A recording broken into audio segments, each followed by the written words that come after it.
Estamos ya. Ahí estamos ya en directo. Bueno, muy buenas noches a todos y a todas. Bienvenidos una vez más a Pensar Plural. Bienvenidos una vez más a Los Silencios de Phantom. Y en el programa de hoy, como os prometimos ya hace semanas, pues lo que vamos a hacer es hablar del cine noir en la década de los 50. Es decir, hace 2 o 3 semanas aproximadamente hablamos de los orígenes del noir y de cómo se desarrolló en la década de los 30 y de los 40, y ahora ya acabamos en el año justo 50 y vamos a dedicar este programa, este directo, a la década entera de los 50, que se dice que en el 58 es cuando acaba por dar sus últimos coletazos este género y cuando da origen a otro género diferente, si se puede llamar así. Y para comentarlo y para profundizar en esta temática, pues hoy tenemos a Daniel Gorostiza. No podemos contar con nuestros 2 otros colaboradores por diferentes circunstancias, pero bueno, estamos nosotros 2 y haremos todo lo posible para que se les eche de menos poco. Así que bienvenido, Daniel. Encantado. Y pues nada, ya hecha la presentación, pues si te parece también podemos hablar un poco de lo que era el noir en su origen, hacer un pequeño resumen, porque si no, esto nos va a quedar un poco seco, un poco artificial. Y pues nada, decir del noir que, bueno, más o menos que tiene origen en los años 30. Se dice que, unos dicen que pues tiene origen en el año 31, otros dicen pues que tendría origen más tarde, en el año 38, una cosa así, otros incluso que tiene origen en los 40 y que prácticamente es un género que se extiende desde el 40 hasta el año 58. Es un término acuñado por los críticos de cine franceses, fundamentalmente por Nino Frank, que llamaba noir a todas las películas de suspense americanas y de detectives, que tenían un tono pues un poco pesimista, fatalista y cínico, ¿no? Un tono un poco oscuro. Sobre todo las películas de posguerra, después del año 46, después de la Segunda Guerra Mundial. Pero bueno, ese tono, como ya comentamos el otro día, pues ya se ve en películas anteriores, ¿no? Bastante anteriores, películas del año 37, 38, incluso del 33, o incluso, si mal no recuerdo, en una película del año 27, creo que era La Ley de Lampa, que tú habías comentado, que no es una película noir, pero bueno, tiene esos elementos, ¿no? Es cierto. Sí, es que claro, como el noir es muy difícil de calificar, sí, yo la calificaría con esa etiqueta, aunque también es una película de gángsters, o si quieres, por ponerte así un poco como si supiéramos de cine pre-noir, porque realmente, supuestamente, si sigues lo que dice la crítica, el noir no empieza hasta los años 30, pero ya se ven en esa película elementos que luego se desarrollarían en el cine posterior, así que si no noir, pues la podríamos clasificar como pre-noir. Sí, podría decirse que sí, ¿no? Como esa de M, El vampiro de Düsseldorf, también sería un poco pre-noir. Y va, así en rasgos generales, el noir es un género, pues, bueno, un género o una estética, eso está por ver, es algo que está en debate y que nosotros difícilmente podemos descubrir, porque es algo que lleva en debate, pues a lo mejor 60 o 70 años y todavía no hay una voz que establezca que realmente es un género, sino que hay diferentes teorías. Pero tiene unas características fundamentales que, entre otros, destaca este gran guionista que es Schroeder o una cosa así, que es el guionista de Taxi Driver. No sé si es Paul Schroeder, no me acuerdo bien su nombre, pero es Schroeder seguro. Y él lo que dice es que hay ciertas características básicas, pues que son que el personaje o protagonista central es la figura del antihéroe. Tenemos la figura clara de Humphrey Bogart, que tenemos la presencia de la femme fatal, de esa mujer con una capacidad seductora elevada y que es capaz de hacer que un hombre pues pierda la cabeza y cambie completamente sus intenciones y vaya por donde ella realmente quiere, que como el otro día comentamos, pues simboliza ciertos nichos de libertad que va alcanzando la mujer. y también pues teníamos ese problema de que era una figura sexualizada y todo este tema, que realmente sí lo es, pero bueno, tenemos que saber también la época en la que estamos. Luego tendríamos pues esa característica de los diálogos que son muy concisos, son tensos y son cortos, son secos. Dicen mucho pero con pocas palabras y estrictamente, no se andan por las ramas. Tenemos también ¿cómo se diría? Esa atmósfera de desilusión, esa atmósfera de desconfianza y un juego constante pues con las luces, contrastando, ¿no?, las diferentes luces que hay, y creo que era una preferencia por las líneas verticales a las horizontales, una cosa así. Y siempre pues haciendo que se presenta todo en lugares oscuros, pero entra la luz en un punto concreto muy abruptamente. Entonces es lo que hace es generar un contraste enorme en el espectador. Esto en parte estuve pensando yo, a lo mejor es una forma de simbolizar lo que sería esa ambivalencia, ¿no? De que no se sabe bien lo que es bueno y lo malo. Pues de esta manera tienes como una mezcla de luz y oscuridad y no sabes muy bien lo que es luz y lo que es noche. Bueno, eso es una interpretación mía. Podría ser, no se sabe. Y bueno, estas películas solían ser de bajo presupuesto, la mayoría. A muchos críticos y a muchos cinéfilos no les interesaban porque se hacían con muy poco dinero.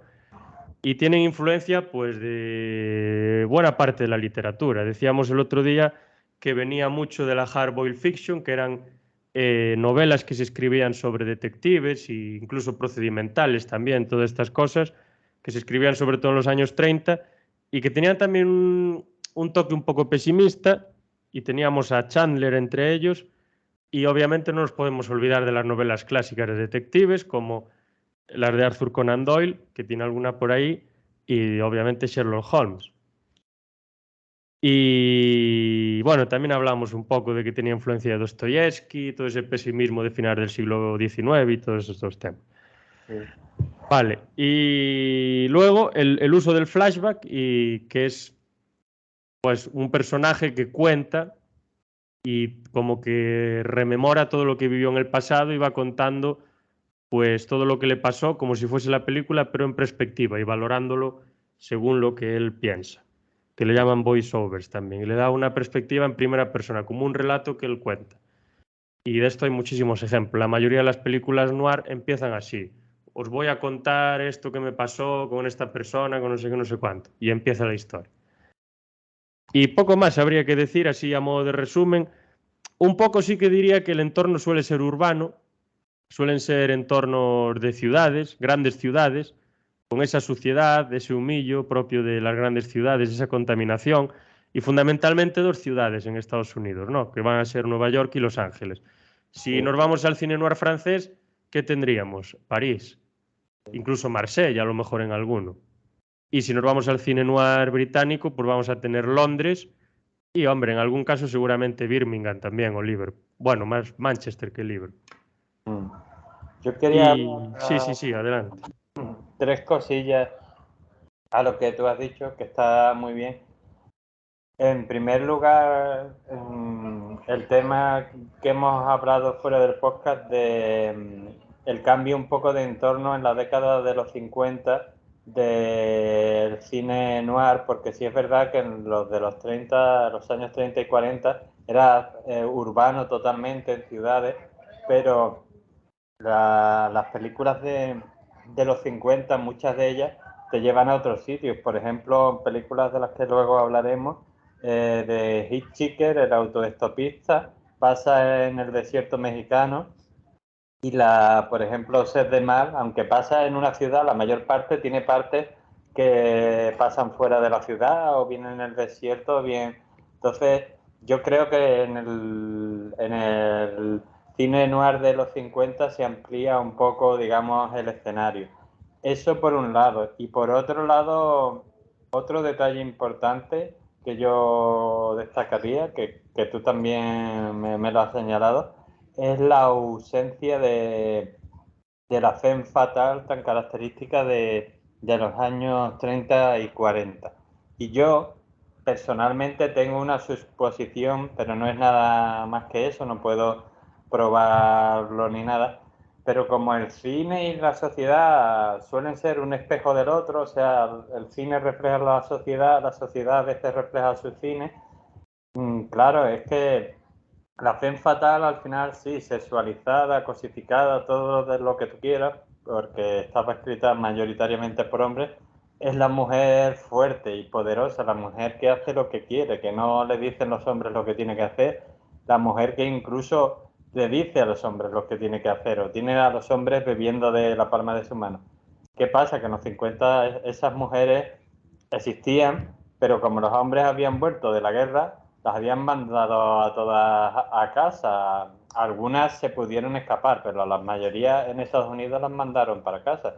Luego eso, saliéndome un poco del tema, les reventó en la cara, claro, y ahí viene el movimiento feminista de los 60 y de los 70, porque tú lo que no puedes hacer es coger a gente válida y mandarlas a su casa. Además, gente válida que ha saboreado la libertad y ahora le dices, pues ahora esclava otra vez.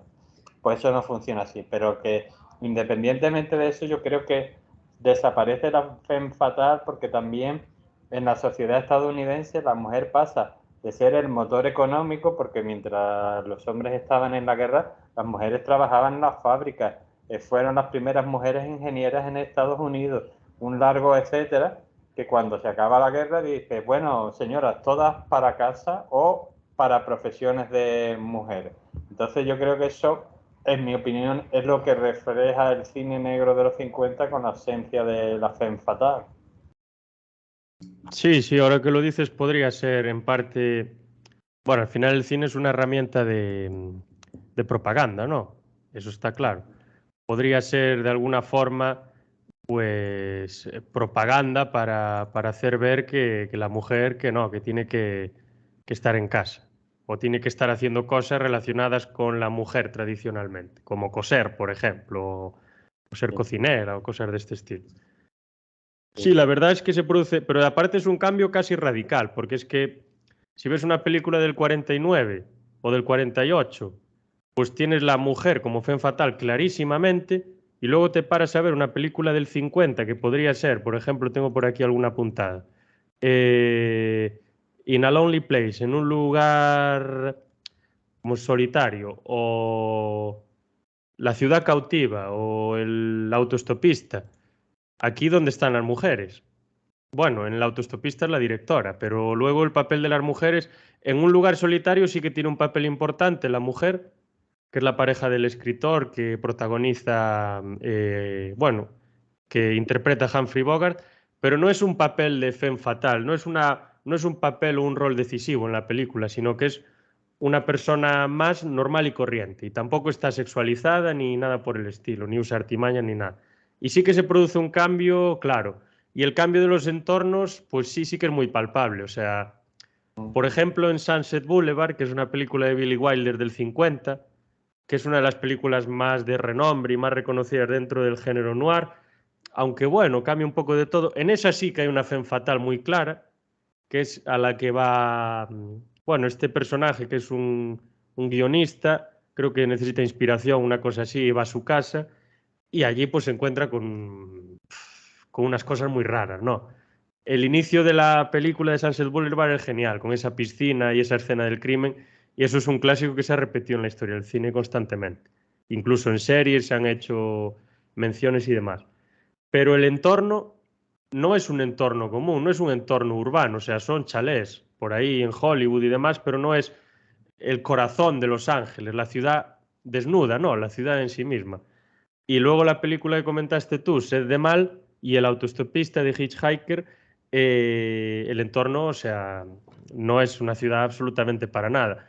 Es más, es un entorno que me lo comentaste tú alguna vez, latinizado, ¿no? Es una apertura a la latinización de Hollywood, que antes, pues prácticamente los mexicanos o los latinos que salían, pues era algo residual y salían normalmente, pues, yo qué sé, de conductores o haciendo un poco el payaso. Recuerdo una película, no sé si era La Ley de Lampa o El Pequeño César o una cosa así, o incluso, no, era El Halcón Maltés, que salía un personaje, creo que era mexicano o italiano, no me acuerdo bien, y lo ponían, bueno, súper caricaturizado. sí, sí, sí. Pero sí, hay un cambio ahí importante, ¿no? Como que se abren un poco a ¿cómo se diría? ¿Cómo se llama? Cuando...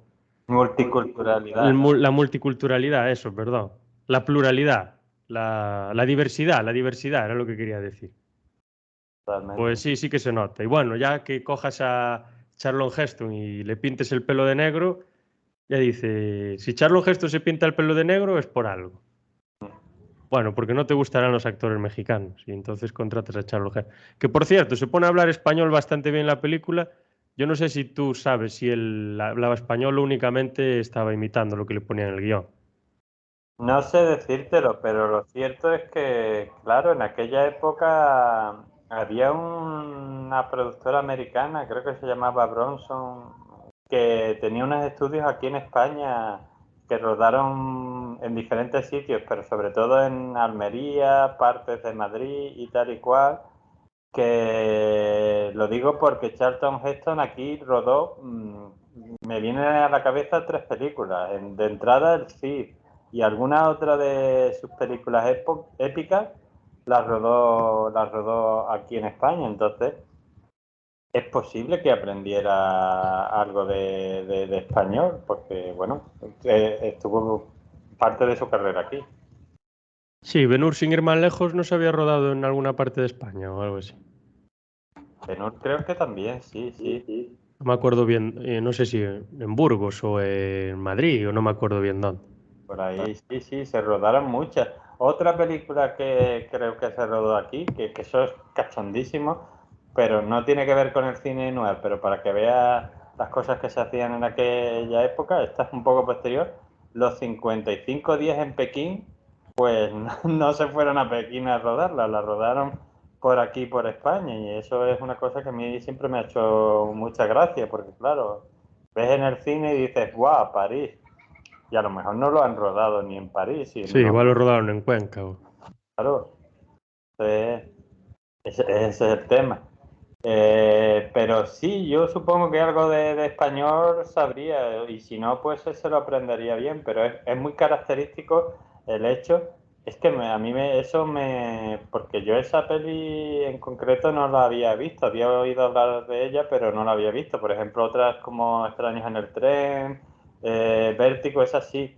Claro, me sorprendió mucho que de los dos protagonistas, el estadounidense fuera el, no voy a hacer spoiler, no bueno, y el mexicano fuera el héroe. Digo, para los años 50 esto es una cosa que a mí me parece totalmente rompedora, que vale que sí que Orson Welles siempre ha sido un director rompedor, pero digo, poner en los 50 al héroe mexicano y el otro es totalmente lo opuesto a él, o sea, si el mexicano es casi todo virtudes, el policía americano es que es el estereotipo del mal, y mira que lo interpreta Orson Welles, o sea, es gordo, feo, corrupto, tal, y dices, parece Sí, un... es un mafioso, parece un capo.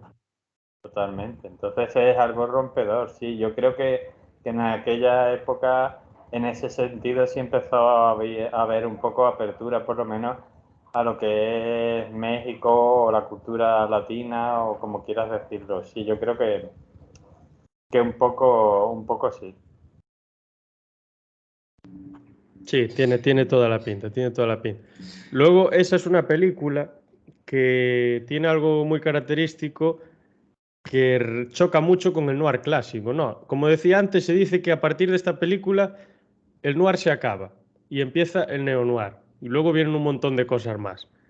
En parte se puede acabar porque la época en la que se vive ya no es una época en la que el espíritu del pueblo sea un espíritu melancólico de desconfianza y de incertidumbre, sino que se viven, al menos en Estados Unidos, no voy a decir en España, que muy bien no se vivía. En Estados Unidos quizá tampoco, pero bueno, vienes de una situación muy mala y de repente ellos se encuentran con unos años de mayor bonanza y, entre comillas, de estabilidad, porque guerras hasta creo que el 60 y mucho, 68, 69, creo que no vuelve a haber. Y creo que es Bueno, un conflicto en Vietnam, una cosa así. Tienes abierta la Guerra Fría y tal, pero bueno, no es lo mismo. tuvieron antes la de Corea en los 50, pero Ah, vamos, cierto, cierto. Esa guerra fue, a ver, fue guerra y murió gente, pero que no fue nada comparada a lo que vino antes. Pero yo creo que sí tienes razón un poco, porque hay que entenderlo también. Las épocas son diferentes y en los años 50 ya han pasado por lo menos 5 años de que acabara la Segunda Guerra Mundial. Entonces esta gente vienen de superar una guerra que es el mayor conflicto que había habido hasta el momento en la historia y vienen de superar la crisis del 29. Entonces han superado tanto una crisis económica como una guerra que parecía que Y otra guerra que también participaron, no mucho antes. también. No tan dura, pero bueno, al final son dos guerras. Claro. Entonces yo creo que eso se refleja en cierta forma en el optimismo, ¿no? Pues hemos ganado la guerra, pues la economía parece que va a remontar, ya me puedo comprar más cositas, ya tal. Y el cine al final, por muy ficción que sea, refleja eso. Entonces sí es verdad que frente a lo mejor esos finales oscuros, que algunos hay, ¿eh? Pero que no es lo más común del cine noir de los 50. Claro, en el de los 30 y 40, la crisis económica ahí al lado, estamos en guerra, pues todo era oscuridad y hasta los finales felices tenían su parte oscura. Aquí no, en los 50, cuando gana el héroe, gana. Sí, aquí aparte, la mayor parte de las películas que vi yo tienen un héroe y un villano muy marcados. Y Sí, normalmente se marcan dos polos opuestos. Me llama la atención, por ejemplo, esta película de Stanley Kubrick, que creo que tú también la viste, que te comenté, la del beso del asesino, una cosa así se llama. Es bueno, Killer's Kiss, sí, el beso del asesino, que es una historia de un boxeador que va contando en flashback desde una estación de tren lo que le pasó, ¿no? Y llama la atención que desde un primer momento se ve que él es el bueno y que la otra persona, que es un mafioso, un capo de los más grandes de Nueva York, es el malo y que tiene que ganar el bien y que va a ganar como sea. En el autoestopista, que por cierto, el psicópata al que recogen estos dos, bueno, sí son cazadores o pescadores, creo que son pescadores. Son pescador. cazadores, No, no, pescador. pescadores. Se apellida Myers, a lo mejor no es casualidad. Emmett Myers se llama. Eh, Se ve muy claro quién es el malo y quiénes son los buenos. Se ve muy claro quién quiere la directora que gane y quién quiere que pierda. Sí. Que por cierto, la directora es una mujer, que eso también hablaremos en unas semanas, un podcast que dedicaremos a las mujeres en la dirección de películas, que hay bastantes y muy desconocidas casi todas. Esta creo que en los 50 y así es la más conocida. Ida Lupino era el nombre, ¿no? Sí, sí. Y que es curioso, a lo mejor lo hizo aposta para ganar aceptación, que es una película que dirige una mujer y en la que las mujeres que salen es una, creo que haciendo de cadáver, y la otra una niña, que me habías comentado tú. Sí. Y es curioso que todos los personajes de la película, todos no, el 99% son hombres, y que la dirija una mujer. Y luego tienes un hombre dirigiendo una película y hay un poco más de paridad. Yo creo que ella, como es una mujer, era una mujer, que supongo que estará muerta ya de hace años, pues Sí. cogió y dijo, pues para que vean que yo hago cine como ellos, pues todo hombre, sal. Mm. Quizá Bueno, puedo usar eso, no sé. yo eso no sé la razón, podría ser sí lo que tú dices, que además es curioso porque no solo la dirige, sino que coescribe el guión, no lo escribe ella sola, lo escribe con alguien más, no me acuerdo ahora de la otra persona, pero que además coescribe el guión, o sea que puedes decir, no puedes decir que como otro director que te viene dado el guión y entonces tú ya interpretas, ¿no? Sino que ya además lo coescribió. Pero bueno, no lo sé, quizás fue eso, quizás se reflejaba un poco la época o podrían ser mil razones, pero sí, es muy destacable porque ella es la primera directora de cine negro que existió y luego a mí me parece muy destacable de esa película, adelantando un poco el tema de porque la película durará 1 hora y 10 minutos, 1 hora y cuarto, así, es cortita. Sí, o ni eso, ¿eh? Sí, por ahí. Entonces, pero que quitando a los extras, o sea, los personajes secundarios que poco hacen en la película, no hacen mucho, mantienes una trama de tensión, digamos, durante algo más de 1 hora con solo 3 personajes. Es que no necesitas más. Y además los medios Mínimo, porque la mitad del tiempo están o en el coche o fuera del coche, pero solo puedes estar en cualquier lado casi. Sí, Entonces, me fijé yo en una escena en la que en el coche, que está en un trayecto yendo en el coche y de repente se para y se bajan, que esa escena creo que la repite 2 o 3 veces, la misma escena. Yo creo que la puso varias veces en el montaje. puede ser. Obviamente, los recursos de antes no son los de ahora, y a lo mejor grabar una escena te suponía un impacto económico brutal, que ahora no te supone. Claro, ya. Entonces, claro, no es algo que, no es una crítica, digo que es algo que hicieron. Sí, habría que ver también el presupuesto que tuvieron para esa peli, porque a mí me parece que no tuvieron mucho. Y luego, ya te digo, es que es eso, esto no es una crítica a las grandes producciones, porque yo como todos he disfrutado de grandes producciones y de películas con muchos fuegos artificiales, por decirlo de alguna forma, pero que me sorprende y me gusta a la vez el hecho de que eso, 3 personajes, 3 actores, un coche y poco más, y el campo o el desierto en este caso, y ya tienes toda una trama que te engancha durante una hora. No necesitas ni tiros, ni explosiones, ni carreras de coches, ni nada de eso. Bueno, carreras de coches entre comillas, pero no, sí, sé por dónde vas. Y luego también que sin destriparla tampoco mucho, los que ayudan a los protagonistas a que las cosas salgan bien son de un país también que no era muy bien visto hasta ese momento. De verdad. De México, por si alguien no lo sabía. O sea, se produce aquí algo, bueno, llamativo. Incluso en la película de Killer's Kiss, el que hace de mafioso es, yo creo que es de origen latino también, no sé si es de origen mexicano, no sé si se llama Frank Silvera o una cosa así. Sí, Yo creo que es mexicano o puertorriqueño, una cosa del sí, estilo. sí, sí, Voy a mirarlo ahora, que tengo curiosidad. latino seguramente, sí, sería. Mm, ahora no lo recuerdo bien, pero yo sí Pone que creo. nació en Jamaica. Cosa rara. Tiene Bueno, pinta de todo menos de jamaicano, pero bueno. bueno, hay jamaicanos blancos. Ah, mira. Nació en Kingston, Jamaica, siendo sus padres un judío de origen español y portugués y su madre una jamaicana con antepasados de diferentes etnias. Pues Claro, mira, claro que es, ¿cómo se dice? Latino, por doble partida. Y aparte de latino, sefardí. sí, sí.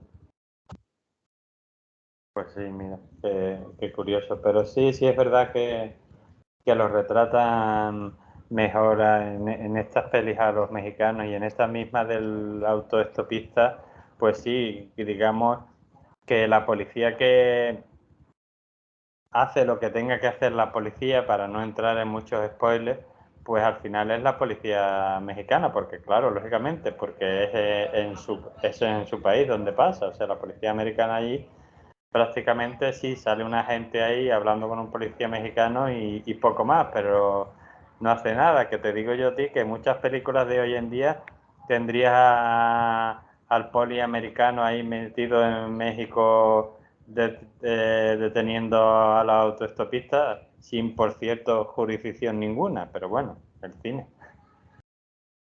Sí, seguramente. Mm. Y luego lo que decías tú, ¿no? Es una película con muy bajo presupuesto, pero realmente eh, lo que pasa o sea, la tensión que nos transmite la película y llama la atención que sea una película de 1 hora y 10. No voy a decir que se haga larga, porque obviamente no se hace larga, se ve en un suspiro, pero es una película muy intensa, en la que no te hace falta que dure más que 1 hora y 10. O sea, el tiempo que dura es justo y necesario, como se dice en la iglesia, ¿no? Sí, No hace falta que dure más y tampoco hace falta que dure menos. Es clavado lo que tiene que durar. O sea, ahí marcó la directora y con todos los ayudantes que tendría, que bueno, en la época seguro que no eran muchos, y siendo una mujer seguro que eran muchos menos, pues, y con el presupuesto que tendría seguro que eran menos todavía, los tempos los marcaron genial. O sea, hicieron un trabajo de cálculo de la temporalidad genial. O sea, no puede estar más milimétricamente adaptada a todo lo que va pasando.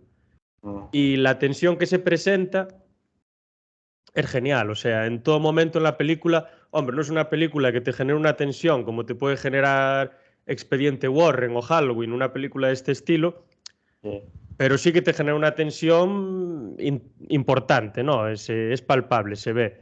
Y que es digno de elogio que en esa época, con esos presupuestos y con los pocos recursos que tenían, pues ese equipo, encabezado por esta mujer, por Ida Lupino, fuesen capaces de hacer una película tan bien estructurada y que transmita todo lo que realmente querían transmitir.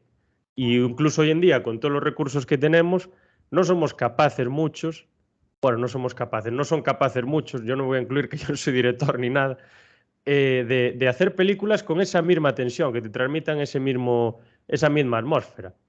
Entonces eso nos hace ver que al final la falta de recursos, como decíamos muchas veces, siempre mencionábamos a Carpenter, la falta de recursos lo que hace es despertar el ingenio, hacer totalmente. que busques salidas para cosas que no puedes solucionar. Y eso creo que le pasa a esta película, que me parece, bueno, casi de las mejores del género en estos 10 años, del 50 al 60. Yo, si quieres, podemos hablar de una que hemos visto los dos, que a mí me gusta bastante, de la que cada 20 años o así se hace una nueva versión, Extraños en el tren. Lo digo porque yo también, aparte de esa, vi también una que protagoniza, creo que más Danny DeVito, aunque es más en rollo comedia, ya más moderna, que el argumento era básicamente Extraños en el tren. O sea que es una de esas historias que Hollywood de alguna forma repite cada cierto tiempo, que a mí me parece muy interesante, sin entrar en muchos detalles. Básicamente, para el que no haya visto la película, como dice el título, dos extraños se encuentran en el tren, uno se queja de su mujer que se quiere divorciar de ella, el otro, pues, si no recuerdo mal, se queja de su madre, era, ¿no? Yo es que yo esta película la vi hace 7 u 8 años, no me acuerdo muy bien. Sí, yo creo que era su madre, que en cualquier caso, cada uno de ellos se queja, sí, es su madre, lo acabo de mirar.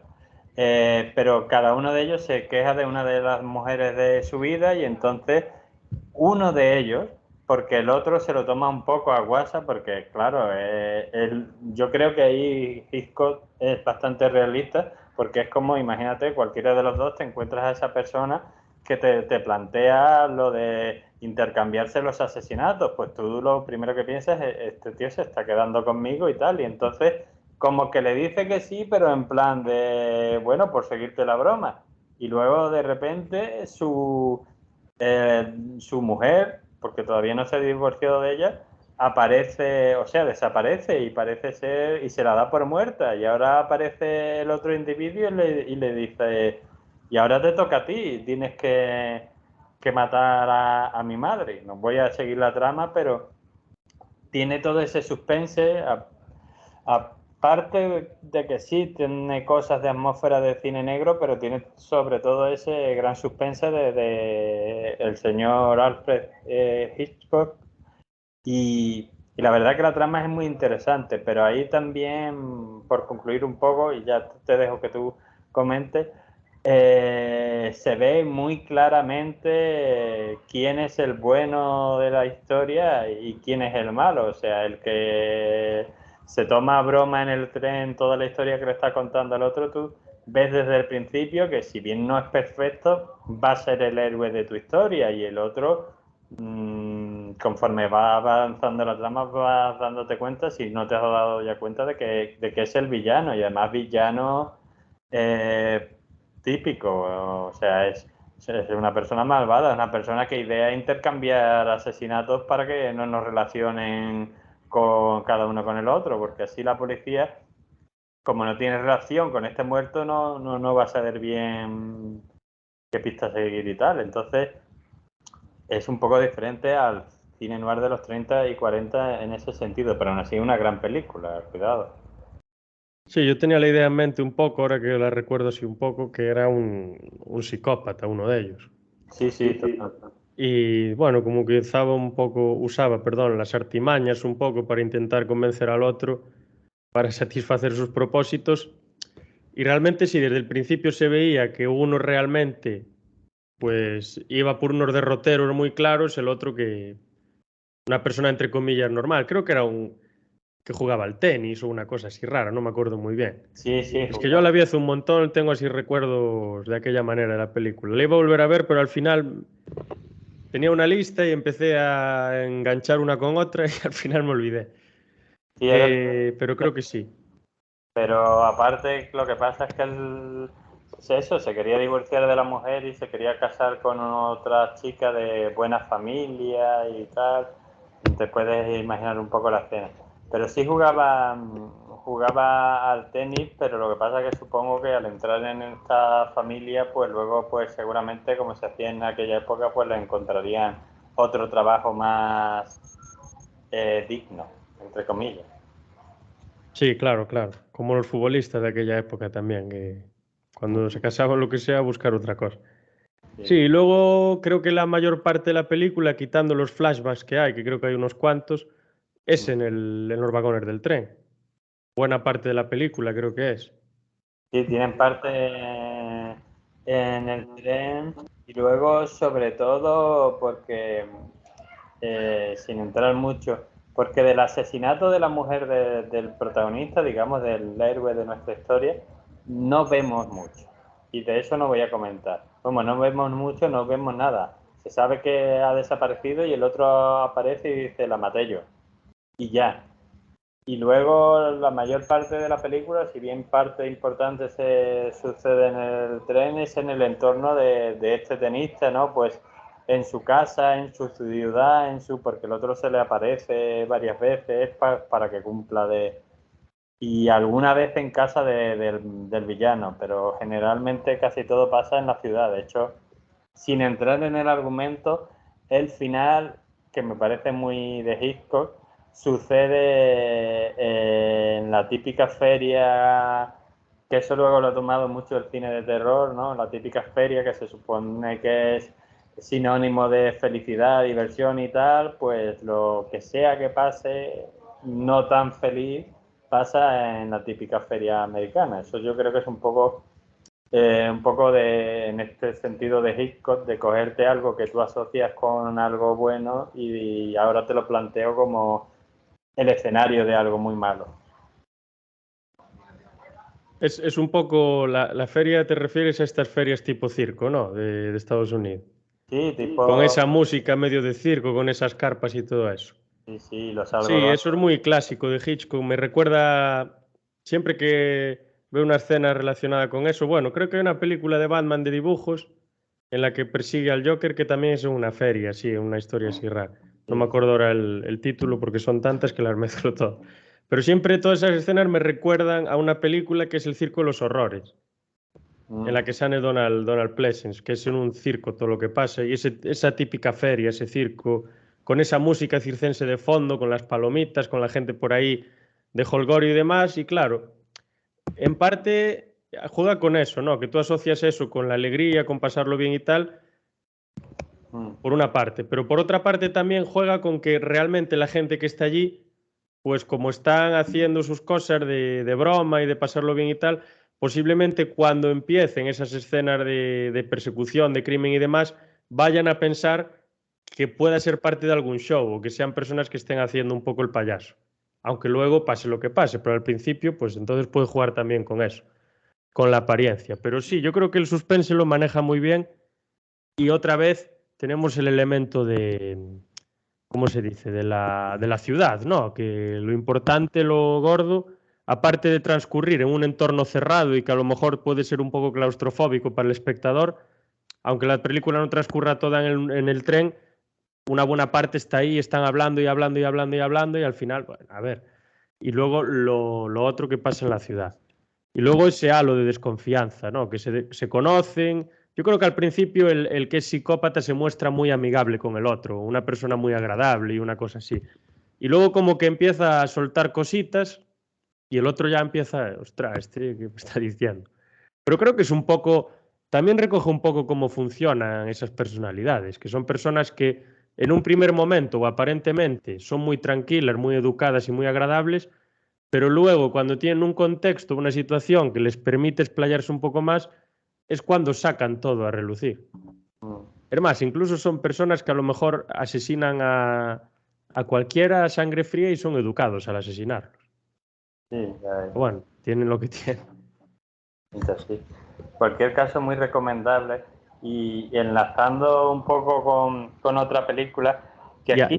Bueno, aparte, solo un segundo. Aparte que esta película, aparte de ser noir, que es indiscutible que tiene cosas noir, es una película que combina un montón de géneros y es recomendable casi para 5 o 6 géneros diferentes. Es un thriller, una película noir, luego tiene ciertos elementos de una película más psicológica, tiene un montón de cosas. Realmente hay una confluencia ahí enorme, como en muchas películas de Hitchcock. No sé si vas a hablar ahora de Vértigo a lo mejor. No, iba a hablar de otra que te va a gustar el nombre de uno de los protagonistas, de Niágara, que la protagoniza Marilyn Monroe, que hace de... Sí, ahí sí hace de femme fatal al más puro estilo, pero es uno de los pocos casos en los que hay femme fatal en el cine negro de los 50, que su marido, y esto es lo que creo que te va a gustar, se llama George y el apellido es Loomis, que te recordará quizá Claro. a cierto doctor. Aunque he de decir que, a diferencia del Buen Doctor, en esta película, sin entrar mucho en el argumento, el señor Loomis bueno no es. O sea, no digo que sea el malo, porque, bueno, no voy a decir nada, solo que bueno no es. O sea, en esta película sí me parece, pese a que no es de detectives, ni hay nada detectivesco y tal, creo que personalmente, en mi opinión, de las que yo he estado viendo o reviendo, es quizá, y es curioso porque no hay el típico detective o el hombre solo o tal y cual, es la más cine negro clásico, entendiendo clásico 30 y 40, que he visto, porque, sin entrar en la historia, Marilyn Monroe es una femme fatal. Este hombre, el señor Loomis, es gris. No es bueno, no es malo. Es un antihéroe, ¿no? Una cosa. Ah, no, héroe no es. Anti seguro. Pero no es el villano. O sea, hace cosas que no están bien, pero quizá exagera, no, exagera totalmente, pero que lo hace como respuesta a males que le han hecho a él, quiero decirte. O sea, en vez de no le pasa lo que sea, en vez de decir, bueno, pues yo voy a coger a esta gente, la denuncio, la llevo a la policía o lo que sea, dice, no, que me has hecho esto, pues ahora yo voy a urdir un plan para hacerte algo similar. Quiero decirte que no es, se supone que es un señor normal. Ahí sí que hay una pareja joven, porque todo esto pasa cerca de las cataratas del Niágara, que a ver, están entre Estados Unidos y Canadá, y entonces pues un lado es Estados Unidos, el otro lado es Canadá, y lo que es las cataratas en sí, porque al parecer es un sitio turístico muy interesante donde va mucha gente y tal, a ver, por ver una naturaleza hermosa, pues está gestionado por los dos. Entonces está, digamos, pasa en Canadá, pero en territorio, digamos, entre comillas, neutral. Entonces, Ambivalencia también, ¿no? sí, un poco eso también. Y entonces, pues básicamente es una pareja que gana un viaje el marido en el trabajo para ir a las cataratas del Niágara de viaje de novio. Y aquí se encuentran con el señor Loomis, que es un marido amargado, y con Marilyn Monroe, que es una esposa que le tira los tejos a todo lo que se mueve y que además pues hace lo que le da la gana, cuando le da la gana, tal. Que a ver, eso dicho así hoy en día, pues tú dirías, pues normal, ¿no? Que haga los señores lo que le haga lo que le dé la gana, pero claro, una esposa de los años 50 no se veía eso tan normal. Y entonces, esta pareja que llega, y ya es lo último que contaré del argumento, sí que tú los ves y dices tú, son buena gente, pero el resto de los personajes, los otros protagonistas son grises, o sea, no son malos, pero tampoco son buenos, o sea, van un poco a su rollo. Y eso me pareció muy, pese a lo que he dicho antes, me pareció muy género negro, por el tema de la femme fatale y por el tema de que los personajes protagonistas de la historia realmente no son ni buenos ni malos, son personas que hacen cosas que a lo mejor no deberían hacer, pero tampoco son villanos. Entonces está ahí en ese... Y bueno, pues por concluir con esta peli, bastante recomendable y además me parece muy interesante cómo llevan el tema de la tensión y cómo vas descubriendo tú las cosas, porque al principio no sabes por qué está en matrimonio. Unas veces parece que se lleva muy bien y otras veces parece que se odian. Eso se va descubriendo poco a poco ahí en ese paraje cerca de las cataratas. Sí, dirías que esta película podría... ¿De qué año era esta película? ¿Del 54? No, ¿qué año dijiste? Pues esta es del 53. 53. ¿Dirías que esta película, por ejemplo, es optimista o tiene alguna pincelada optimista?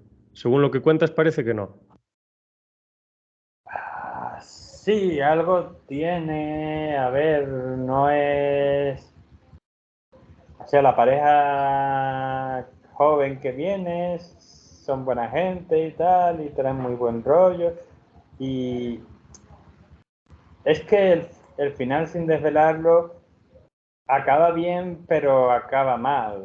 Hasta ahí puedo decir. Entonces, claro, es optimista, pues quizá lo que puede, pero no es optimista en términos de... Es un poco como lo que decíamos cuando hablamos de Kurosawa, que él decía que él intentaba ser optimista, pero que la vida no le dejaba.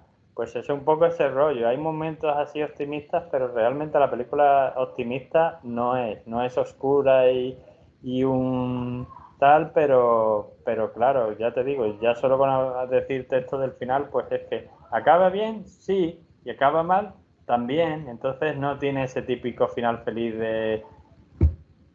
Y por eso no creo que sea muy optimista. Bien, entonces, nada. Y bueno, sí, lo de la...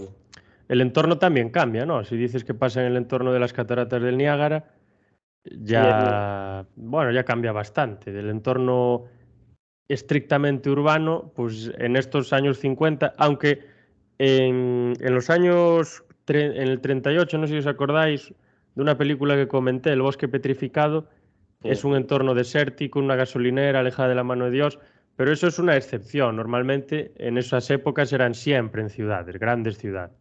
Pero aquí pues otra vez nos alejamos de las grandes ciudades, aunque supongo que también tiene su parte de entorno urbano, porque al final la gente tiene que vivir en algún lado. Pero bueno, es un entorno más relacionado con lo natural, un poco, con las cataratas del Niágara. Sí, Y eso sí que es un cambio que yo creo que ese cambio le aporta algo diferente al noir, que la sensación que tiene el espectador ya cambia. Entonces para mí deja de ser tan noir. Por ejemplo, Sed de Mal, sí, Sed de Mal, la de Orson Welles, Touch of Evil, creo que es en inglés. Pues sí que obviamente tiene muchísimas cosas de noir, o sea, es algo innegable. Y cualquier crítico, cualquier analista que se pare a mirarla y empiece a desglosar los elementos propios del noir, pues va a ver un montón de ellos. Pero ese entorno tan abierto, yo creo que le quita un poco como ese pánico o esa angustia que nos generaban esos entornos tan cerrados y casi claustrofóbicos del noir. Que quizá eso es un poco también lo que aumenta la forma que tenemos nosotros de ver la película y de entender el mensaje que la película nos da. Si tú hablas del absurdo de la vida en un descampado mirando a las estrellas, no vas a tener la misma sensación que si hablas del absurdo de la vida en un bar o en un club de jazz de mala muerte lleno de humo con la gente bebiendo whisky hablando con la voz ronca y todo cerrado, que parece que no se puede respirar. O sea, la sensación creo que es diferente. Y creo que eso le da un cambio muy importante al noir y creo que es un salto que casi deja atrás el noir más otros elementos que ya fuimos comentando por ahí.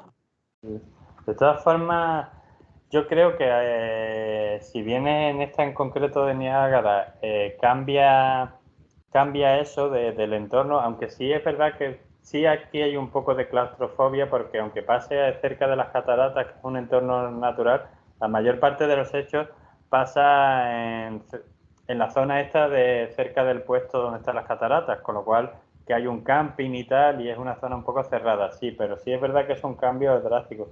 Pero en todo lo demás, yo creo que esta y Sed de Mar son las más noir que yo he visto, entendido noir en el sentido de los años 30 y 40.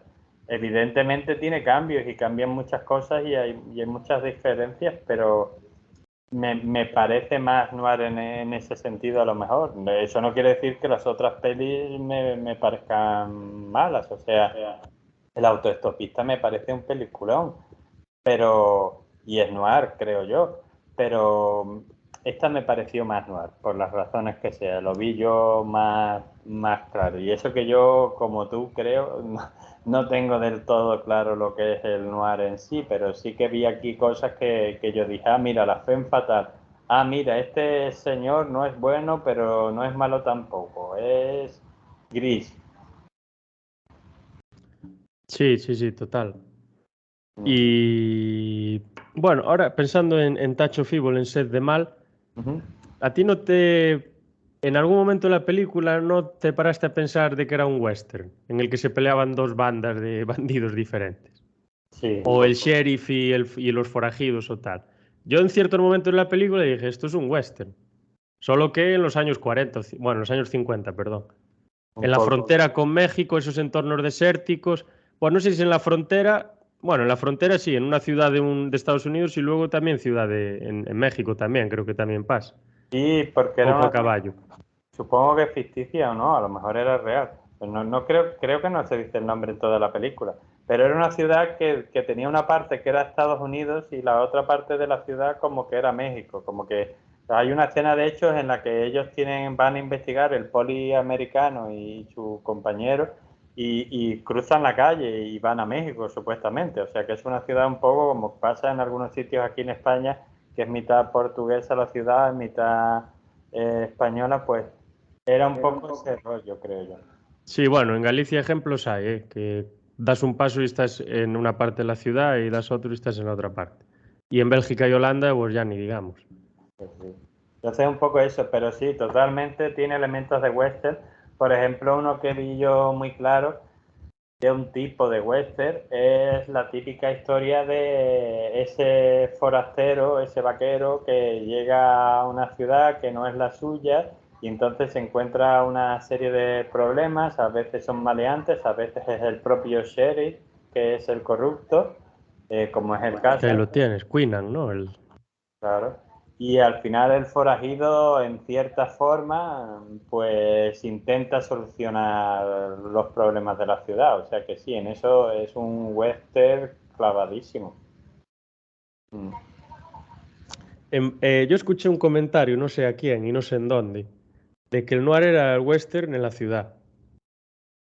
Pero bueno, un poco simplista, pero sí que tiene su parte, ¿no? Porque, pero yo creo que sería un spaghetti western, pero sin el spaghetti, porque quiero decir, la característica del spaghetti western, de ese realismo, esa ambivalencia y esos antihéroes y todo esto, y un poco el entorno sucio y todo lo demás, y la gente que lucha por sí, que no hay ideales mayores ni nada de eso, pero obviamente sin el spaghetti ese europeo, italiano, español y demás. Porque Sí. el noir en su mayoría, quitando ciertas películas o ciertas escenas que se grabarían a lo mejor en otros puntos, pues se grababa en Estados Unidos y en su mayoría se grababa en entornos que no eran artificiales, que eran entornos tal cual y como estaban allí. Pues en la ciudad, pues un día se ponían a rodar en la ciudad. Jules Dassin, por ejemplo, cuando rueda esta película del 48 de Naked City, que para mí, bueno, para mí, dentro de mis gustos es mi favorita dentro del género noir, pues lo que hace es grabar la ciudad y grabar las escenas de la película tal y como pasan. O sea, los extras de la película son personas que están pasando por ahí por la ciudad. Luego no sé cómo se arreglarían, porque el tema de los derechos de todo eso, igual en la época no estaba tan desarrollado, pero eran los que estaban allí. Cuando se produce una persecución en el tren, pues los que están saliendo y subiendo el tren son personas cotidianas que están haciendo sus tareas. Y realmente, yo tampoco sé cómo se rodó, pero la reacción de las personas que están allí, pues es perfecta. O sea, es una reacción de sorpresa, pero no mucha. O sea, sorpresa, porque al final ves a un tío que está corriendo y te sorprende y otro persiguiéndolo con una pistola, pero al final la gente normal, la de a pie, la que anda sus quehaceres normales, pues lo mira, dice, ay, no sé qué, y luego vuelve a lo suyo. Si fuera una reacción ya más cinematográfica, pues ya, ay, no sé qué, empezarían ahí a hacer el loco, pero una reacción muy natural. No sé cómo se las arreglarían para eso.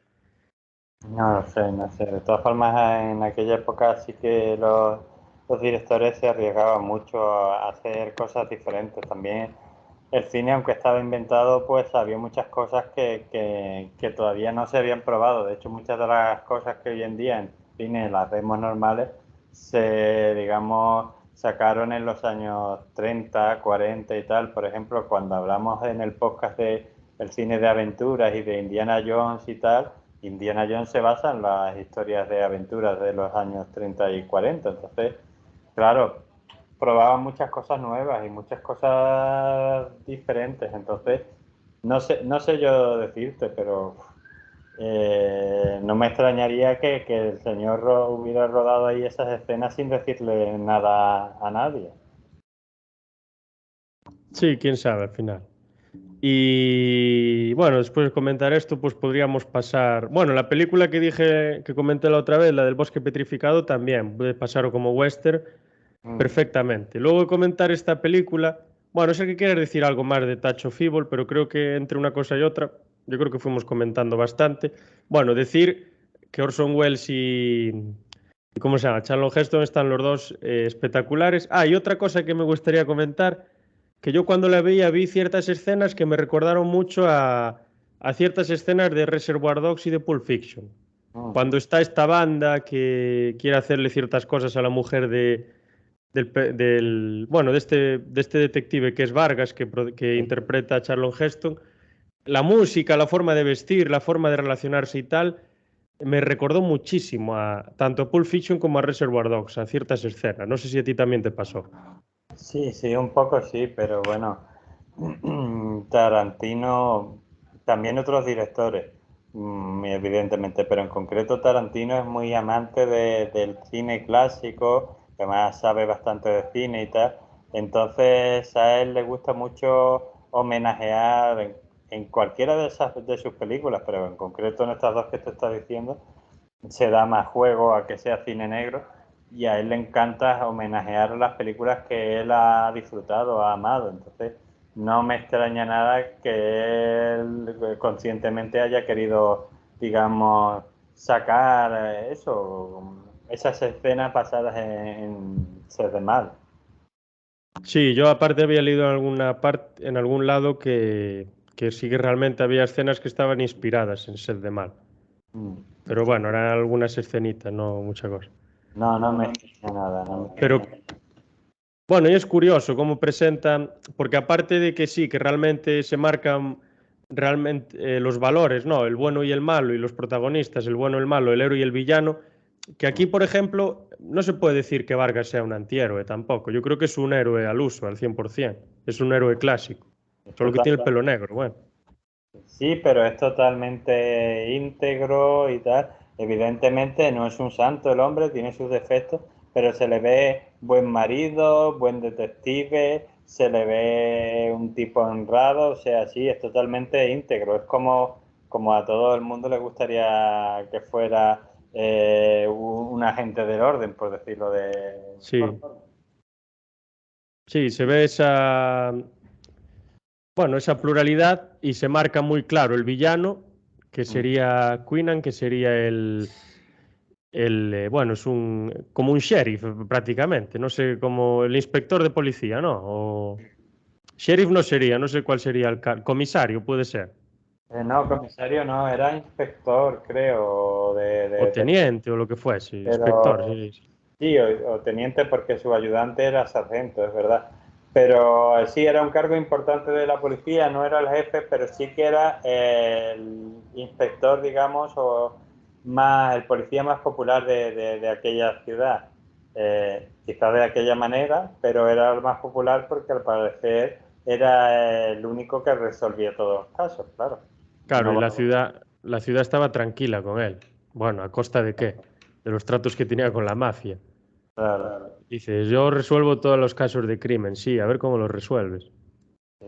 Bueno, y es un personaje que muestra claramente, aparte del optimismo que hay en la película, aparte de que se marcan muy claros los valores, los buenos y los malos, la película, aparte de eso, muestra muy claramente la putrefacción de las instituciones y que Totalmente. las cosas que parecen ser de una manera, si nos ponemos a rascar un poco por debajo, son de otra. Es un poco lo que se habla mucho en la política de ahora, sobre todo por parte de ciertos sectores de izquierda, ¿no? Que hablan de las cloacas del Estado. Ujú. Que Sí, bueno, yo no pongo en duda de que existan, y no digo solo en este país, sino en prácticamente en todos.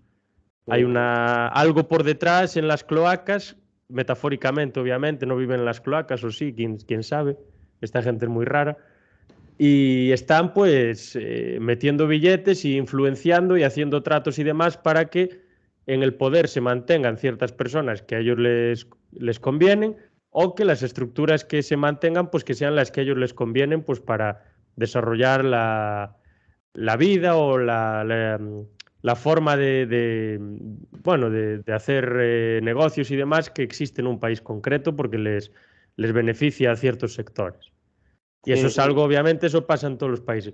Y esto es algo que se ve en la película claramente, ¿no? Está este teniente, voy a decir, Queenan, que pues tiene sus tratos con la mafia, tiene la ciudad tranquila, tiene la gente tranquila, pero al final, debajo de todo eso, hay una bola de excremento, no quería decir otra palabra, que pues huele muy mal, pero está muy bien tapada y muy bien aromatizada, pero realmente la bola, si se destapa, se ve realmente lo que hay ahí, que es excremento.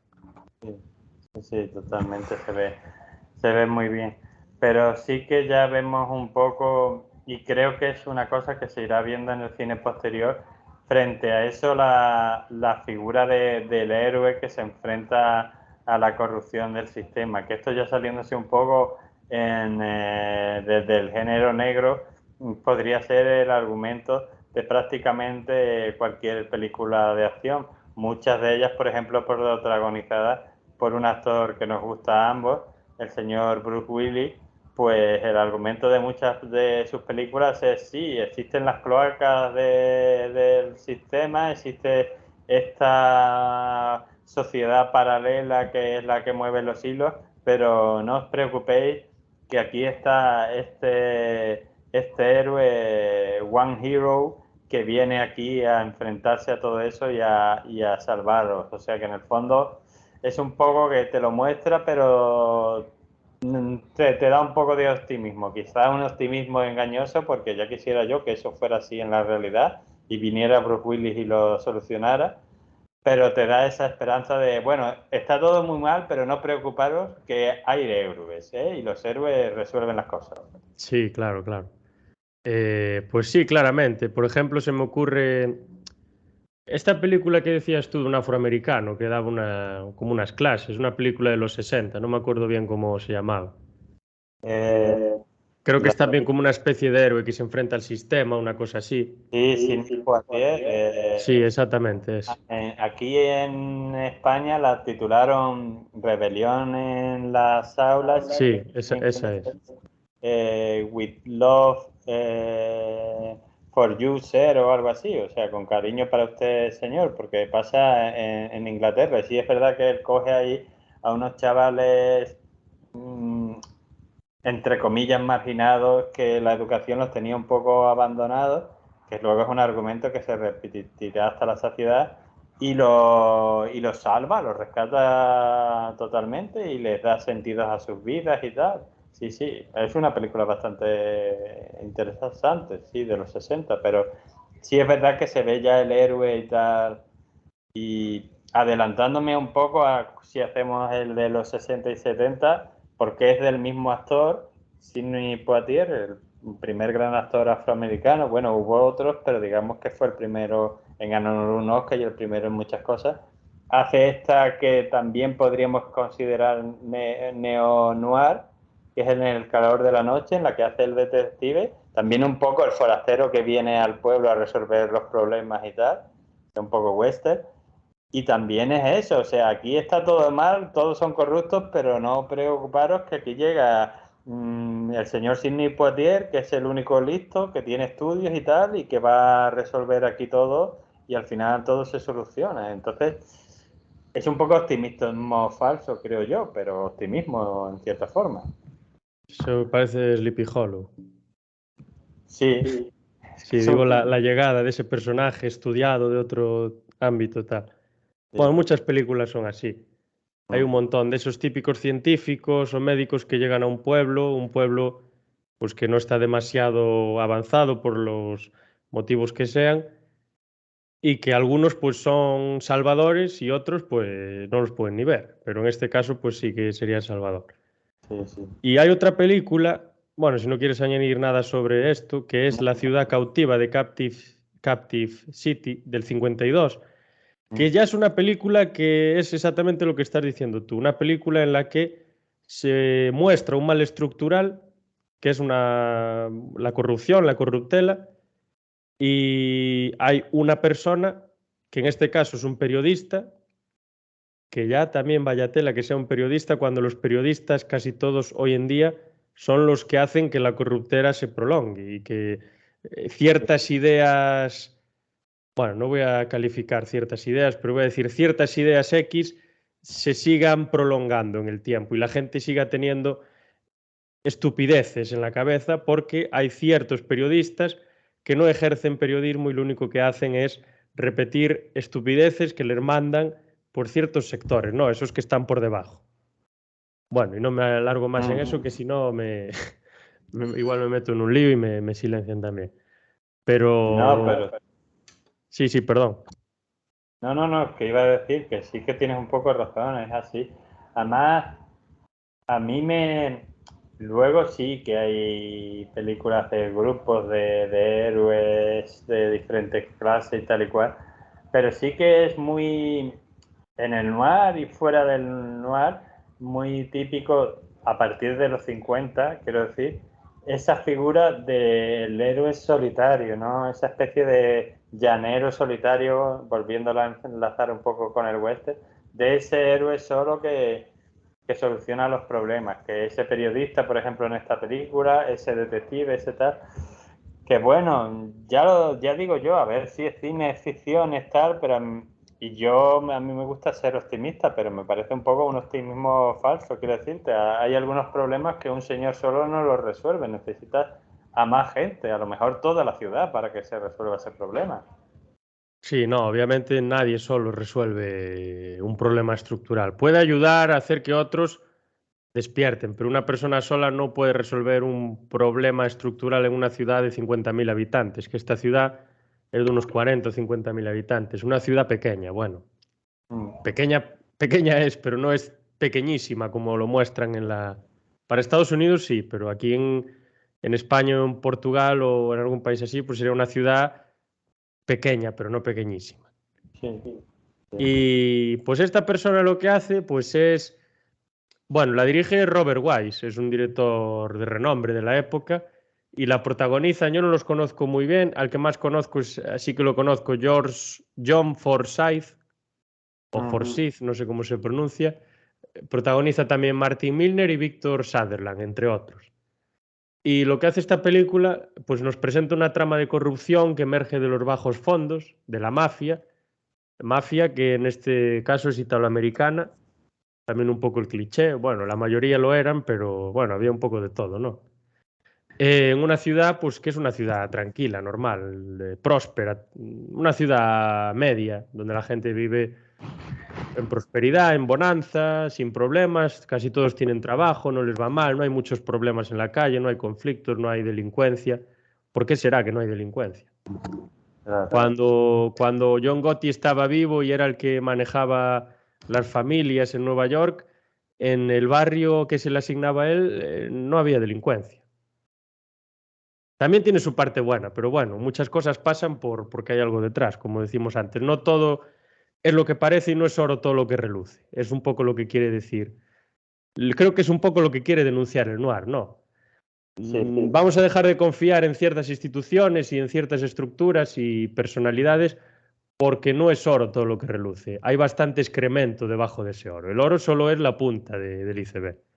Sí, Creo que sí. lo denuncia en todas las películas el noir. Incluso en estas películas tan optimistas lo está denunciando constantemente. Y esta película parece que la hace el Departamento de los Estados Unidos de Interior o de Moral Pública, una cosa así, porque es una película que este detective, perdón, este periodista, pues se encuentra con un asesinato muy, muy raro, empieza a pedirle explicaciones al comisario de policía y a partir de ese asesinato va vinculando ciertas cosas con el capo de la mafia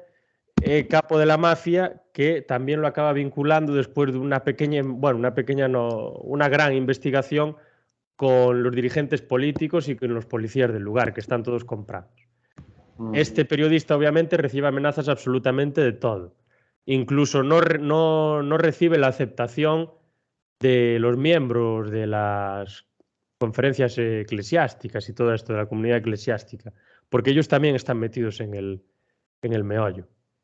Y bueno, eso que dije, recibe amenazas desde el primer minuto de la película, pero que él sigue adelante, no tiene miedo a que lo maten, no tiene miedo a que le hagan nada, incluso le intentan pegar palizas, le intentan hacer de todo, y al final, pues el final, obviamente ya se sobreentiende lo que va a pasar, que la ciudad cautiva y esta persona que denuncia todo esto, pues lo que va a hacer es descautivar la ciudad, dando la información a quien se la tiene que dar y haciendo todo lo que sea para que eso sea público. Y la resolución es rara, ¿no? Es valiente, es heroica, es algo que no es muy normal en el cine noir.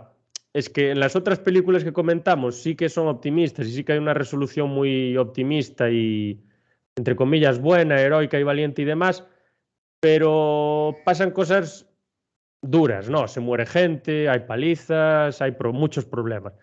En esta película, este tío es Superman prácticamente. No tiene ni que desabrocharse la corbata, o sea, le da la risa. Hace lo que quiere. Está peleando contra los capos más grandes de la mafia y contra toda esta gente corrupta y el tío ni se quita el sombrero. Sí, Y eso, el final es feliz, pero la denuncia a las instituciones y a ciertas personas que las forman, incluso a las personas cotidianas, pues es algo que es palpable. O sea, es una película de denuncia social y política brutal, brutal. Y luego hay estos mensajes del departamento. Me recuerda un poco a esta película, la de Scarface del año 32 y la de Enemigo Público, que te dice, ¿no? El enemigo público es esa persona que se aprovecha de las estructuras para extorsionar, para ganar dinero con la delincuencia tal. No hay que ser así, hay que denunciarlo. Pues esto es un poco así, ¿no? Las instituciones que están corrompidas por la relación con la mafia, pues hay que denunciarlas y la mafia, siempre que se vea algo, pues hay que ir detrás de ella, hay que denunciarla y todo tal. Es una película, pues para mí, me llama la atención que dentro del noir se inserte esta película y sea tan moralista y sea tan de valores fijos. y también hay que tener en cuenta un hecho. La época, el contexto es muy importante. La época del macartismo aquí, que se perseguía al comunismo y tal. Pero sin entrar tanto en ese detalle, que a lo mejor no toca tanto al cine noir, sí que es verdad que en el cine negro de los años 30 y 40, aunque sí se dice en muchas películas, nosotros no estamos para promocionar a los gángsters, sino solo para mostrar ese modo de vida, porque yo lo he estado comentando con gente que sabe del tema y tal. Por ejemplo, uno de ellos es mi tío y me dijo, es que yo cuando estaba allí en los años 60 en América, en muchos sitios los gángsters eran considerados como héroes porque traían prosperidad al barrio y tal y cual. Entonces, Pasó aquí en Galicia en los años 80 por y ejemplo, 90. entonces, claro, hubo una respuesta y sí que el gobierno de Estados Unidos le dio una llamada de atención a Hollywood en ese sentido, en el sentido de, oye, intentad de hacer películas en el que el gángster no parezca el héroe o que si no, por lo menos al final sea derrotado. Y yo creo que una de las soluciones que se buscó Hollywood era la figura esta que hemos visto en esta película que tú estás diciendo, en Ser de Mal y en otras tantas de el héroe solitario, ¿no? Te mostramos este mundo, pero como no podemos romantizarlo porque básicamente el gobierno no nos deja, ¿vale? Nos cierra los estudios directamente, les amenazaron con cosas así y peores, ir a la cárcel, pues te tenemos que dar de decir, sí, esto es una porquería, hay excrementos por todos lados, la sociedad es corrupta, pero cuidado, que hay esperanza, que hay héroes que nos salvan. Y es un poco reacciona a eso, porque sí es verdad, cuando tú lo estabas diciendo, lo de parece que está hecha por el Departamento de la Moral, sí es verdad, es que eso, que el gobierno americano me metió basta y amenazó a Hollywood. Y entonces, sí hay películas en las que está un poco mejor, como a lo mejor se den mal, pero en esta es un poco sí, porque es que en realidad yo creo que un poco, si bien estos personajes pudieron existir, estos héroes solitarios existen y hay en todos esos sitios, en la mayor parte de los casos son ficticios, son como tú dices, un Superman que viene a salvar las papeletas, sí, pero es que Superman no existe, no lo siento mucho, entonces a veces queda un poco en plan de, hombre, tantas cosas puede hacer este señor, madre mía.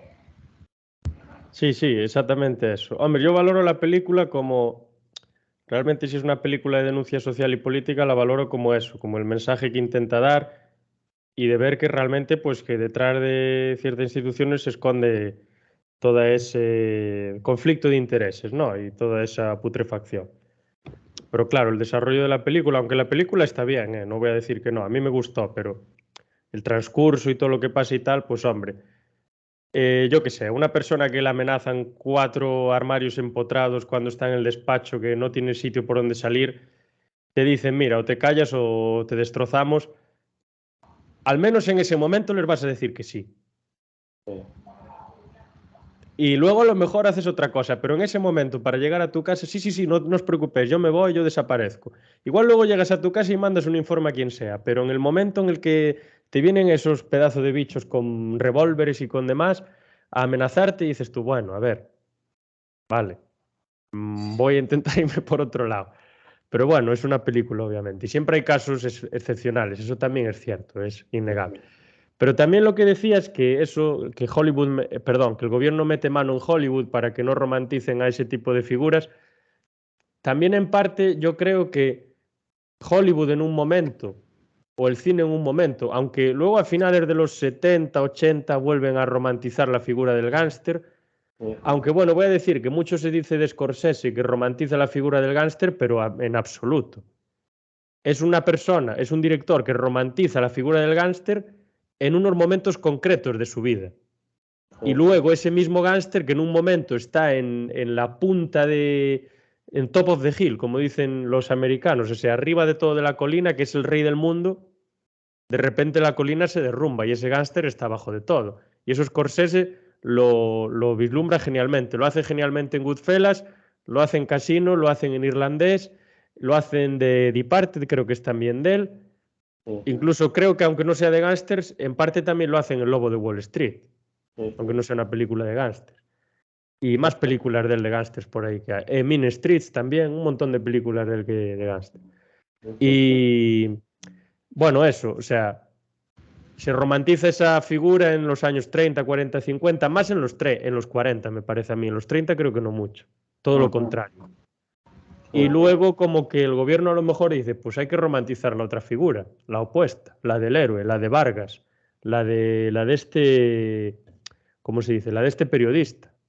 claro. Dice, ser gángster mola, vale, muy bien, pero ser anti-gángster todavía mola más, luchar por la justicia todavía mola más. Mm. Sí, Y al sí, final, pues yo creo que también, aparte de lo que dices tú, igual es una forma de hacer propaganda encubierta. Aparte de directa, de no, los gángsters para afuera, también propaganda encubierta de vender una serie de valores también. Al final, Ujú. mira el noir en lo que se convierte. Lo que Total. critica al principio acaba por intoxicarle. Bueno, ciertas películas, no todas, obviamente. Claro. Pero sí, sí, bueno, es lo que pasa, pero bueno, eso ha pasado siempre. Al final, los poderosos, ya sea el gobierno o quien sea, pues intentan que el arte les refleje de forma positiva. Entonces, claro, el gobierno no le interesaba esa imagen que estaban dando de los gángsters y querían dar una buena imagen. Y todavía te digo que en el cine noir, que hay películas muy buenas, pues estás viendo buenas películas, aunque a lo mejor pues tengan cosas más ficticias o malos que sea, pero buenas películas. Pero hay algunas películas que yo no las recomendaría a nadie, algunas he visto, en plan los G-Men, los hombres del gobierno, que es una así de especie de agentes del FBI y tal, que claro, eso es un panfleto, eso le faltaba al final de la película decir, alístate en el FBI, y de esas se hicieron muchas, lo que pasa que afortunadamente la mayoría no desaparecieron, pero cayeron en el olvido porque eran en plan de, hombre, que una cosa es que tú hagas un poco propaganda de lo tuyo y otra cosa es que hagas un panfleto y además, que aquí venimos a ver cine, venimos a ver películas buenas, no venimos a... No sé si te acuerdas de una película muy cortita que es del gobierno americano, algo relacionado con la guerra. Don't be a sucker, creo que se llamaba. Sí, Es una película de unos 10 o 15 minutos que es propaganda anti-alemana y propaganda anti-rusa por un tubo. sí. Oh, no sea usted comunista, porque ser americano y ganar su dinero y hacer tal es mucho mejor. Don't be a sucker, no sé qué. No sea usted nazi, no sea usted tal, no sea usted no sé qué. Viva en la tierra de las oportunidades y la libertad de Estados Unidos. Y dices, Totalmente. bueno, a ver, pues tendrá sus cosas buenas Estados Unidos, pero tiene muchas malas. Demasiadas. Sí, sí. Entonces, pues eso. Pero sí, la película que tú dices, La ciudad cautiva, dentro de eso a mí me parece una buena película. O sea, mala, Sí, sí, está muy bien. pero bueno, tiene esa cosa del héroe. Y aún así, a mí sí me parece que es cine negro, pese a que meta al héroe solitario. Por ejemplo, porque sin entrar mucho todavía quizás, en otra de las que yo he visto, que es Vértigo, que a ver, Alfred Hitchcock es un maestro. Pero claro, yo la he visto porque en varios sitios que he leído la consideran cine negro y digo, yo, yo no veo aquí el cine negro por ningún lado. Suspense sí, una película buenísima sí. Una historia perfecta sobre la obsesión y hasta dónde te puede llevar, sí. Intriga, sí, un montón. Pero digo, cine negro, negro, no, es que es eso, es un poco de intriga, es una historia, la historia de una obsesión sazonada con intriga y sin embargo, pues muchas listas que he mirado yo la catalogan como una película de cine negro. Yo, a ver, yo ahí veo suspense, pero no veo esa ambientación, no sé. Sí, eso pasa, porque el cine, perdón, el cine, muchas etiquetas, categorías de cine se usan de una forma blanda, o sea, cine es de suspense y de policías o de detectives, bueno, cine negro. Como la novela negra, ¿no? Es de detectives que investigan un crimen tal, novela negra. Bueno, entre comillas, novela negra. Novela policíaca, novela detectivesca, como la llamas tú, procedimental. Bueno, la llamas tú, lo llamará mucha gente. Pero no novela negra, porque la novela negra tiene un factor, un elemento psicológico que está relacionado con el investigador y con el investigado que no todas las películas o las novelas de detectives y de suspense tienen. Más Claro. bien casi ninguna, o sea, que el Eso. cine negro forme parte del cine detectivesco, policíaco, procedimental, eso es otro tema. Pero realmente, obviamente no puede ser lo mismo. Y se ve claramente. Sí, sí. Y que conste que eso, que yo considero Vértigo una gran película, pero que cuando yo la estaba viendo, porque yo la vi hace muchos años, cuando la estaba volviendo a ver, digo, es eso, yo decía, digo, sí, es un detective, pero realmente no tiene esa cosa, es más eso, tiene su intriga al principio, no quiero entrar mucho en la historia, se ve un poco también eso, la historia de una obsesión y luego también esto que le gusta mucho a Hitchcock y que lo hace muy bien, de mostrarnos traumas de gente, ¿no? Pues en esta es el señor, como dice el título, tiene un vértigo prácticamente grandísimo, que se sube en una silla, en una cena, y no tenía vértigo, pero se sube luego en una escalerita de estas pequeñas, como las que, por ejemplo, estas escaleras de 2 escalones, ¿no? Y ya se marea, o sea, tiene un vértigo mortal, y eso que es un detalle que se ve en más pelis de Hitchcock, de gente que tiene traumas muy gordos. Pues sí, pero negro, negro, digo no, porque es eso, lo que tú has dicho, porque salga un detective ya no tiene que ser cine negro, o sea, este señor no es un señor gris, y en el fondo al principio parece buena gente y tal, y probablemente lo sea, lo que pasa que las obsesiones es lo que tiene, si te obsesionas mucho con algo o con alguien, pues al final vas a acabar generalmente mal. Sí, es que un poco también como catalogar North by Northwest en el cine negro. O sea, es una película de acción, como dices tú, el James Bond de Hitchcock. Totalmente. Curiosamente, Hitchcock, que es británico, hace esta película creo que en Estados Unidos y Mm. James Bond es, bueno, es un personaje británico y los directores que la llevan a la gran pantalla, aunque creo que se inspiran en una serie de novelas, si mal no recuerdo, Sí, sí. los directores, el 80 o 90% son americanos. Bueno, hay directores británicos también, pero sí que hay una anécdota con eso, que le ofrecieron a Hitchcock hacer una película de James Bond, y él contestó que no, que ya había hecho una película de James Bond y que se llamaba North by Northwest, o Con la muerte en los talones. O sea que él mismo identificaba a esa película como su especie de James Bond americano, pero claro, para mí es que eso tampoco es cine negro, es así un poco de acción, de No, espías. tiene su suspense, ¿no? Cine de espías, hay un poco de detective, policía, pero no Sí, llega a esa profundidad psicológica que tiene el cine negro, ni a esa ambientación, ni esa complejidad. sí, Quitando esto, es una película excepcional, ¿eh? Tampoco estoy diciendo sí, que es sí. nada contrario. A ver, está entre mis favoritas de Hitchcock, pero que no le veo yo el eso. Si tú me dijeras cine de espías, pues sí, o si cine de suspense, pues también. Pero negro, negro, porque es que tampoco. Sí es verdad que el personaje que hace Cary Grant no es un héroe en plan perfecto, o sea, no es Charlton Heston en Sed de Mar, pero tampoco es mala gente, es un tipo consciente que se ve en medio de una situación, digamos, totalmente disparatada y tal, pero no es una mala persona, es un señor del que tú probablemente si lo conocieras te harías amigo de él porque se le ve muy simpático y tal, que sí, que le gusta sus fiestas y su alcohol y su tal, pero bueno, pues tampoco eso te hace mala persona, quiero decirte. Sí, sí, totalmente. Bueno, si quieres podemos pasar ya para cerrar, a no ser que quieras comentar algo de alguna película más que se nos haya quedado por ahí, podemos pasar al cine noir en Europa, que yo voy a hablar exclusivamente de Francia, Vale. porque es donde más vi que hay. Y aunque tengo mucho de lo que hablar, voy a hacer un resumen porque si no es una locura. Los franceses se volvieron locos con el cine noir y empezaron a hacer y hacer y hacer. Aparte que ya les gustaba de antes, pues luego de la Segunda Guerra Mundial se volvieron completamente locos. E incluso instauraron un nuevo género. Y tú creo que ibas a hablar un poco del cine noir japonés. Y bueno, si hablas de cine japonés, pues tienes que hablar de Kurosawa, creo. Sí, Si pero quieres, puedes empezar, a no ser que quieras comentar algo de otra película que nos quedase por ahí.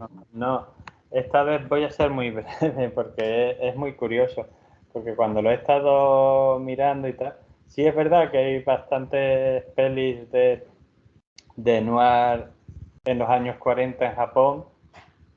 Yo hablé de tres el otro día. Y luego en los 60 hay varias de neo-noir, una de ellas de hecho de Kurosawa, pero en los años 50, por las razones que sean, no me ha quedado muy claro. He leído cosas, pero no me ha quedado muy claro. Si bien en novela, o sea, en literatura, sí se desarrolló bastante el género noir y hay diferentes autores que escriben novelas noir, en el cine hay una especie de salto. Sí que hay alguna, pero ninguna así, digamos, destacable. Pero eso, salta un poco de los años 40, por lo que sea, a los años 60, y en medio en novelas sí, pero en películas no. Yo supongo, también aquí estoy especulando, claro, que la posguerra mundial japonesa fue muy dura, los años 40 debió ser muy duro, y luego quizá en los 50 empezara la cosa, o si no a prosperar, tuvieran más esperanza, pero sí es verdad que tardaron, que los japoneses hasta los 70 no se recuperaron del todo de la... Entonces quizás en los 50 pues hubiera un periodo de falsa prosperidad o de apariencia de prosperidad que hizo que en el cine no se viera tanto. Sí que he visto unas cuantas, pero así no son nada destacable. Sin embargo, en los años 60 ya otra vez te ves películas, aunque a lo mejor no sean noir, neo-noir, como las quieras catalogar, pero ya otra vez ese elemento de esa oscuridad, de esa cosa. Entonces, por lo que sea, no he encontrado películas así destacables, quiero decir. Luego, bueno, ya haciendo una extrapolación después de esto, que a lo mejor le dedicamos un podcast, los que creo que le dan un poco más fuerte al, ya no diría al noir, yo diría al neo-noir y al neo-noir, sería en el anime. Hay un montón de material que es de ese estilo. Ahora mismo no me acuerdo de ninguno, pero creo que hay una cantidad desbordante de series y de películas que explotan eso.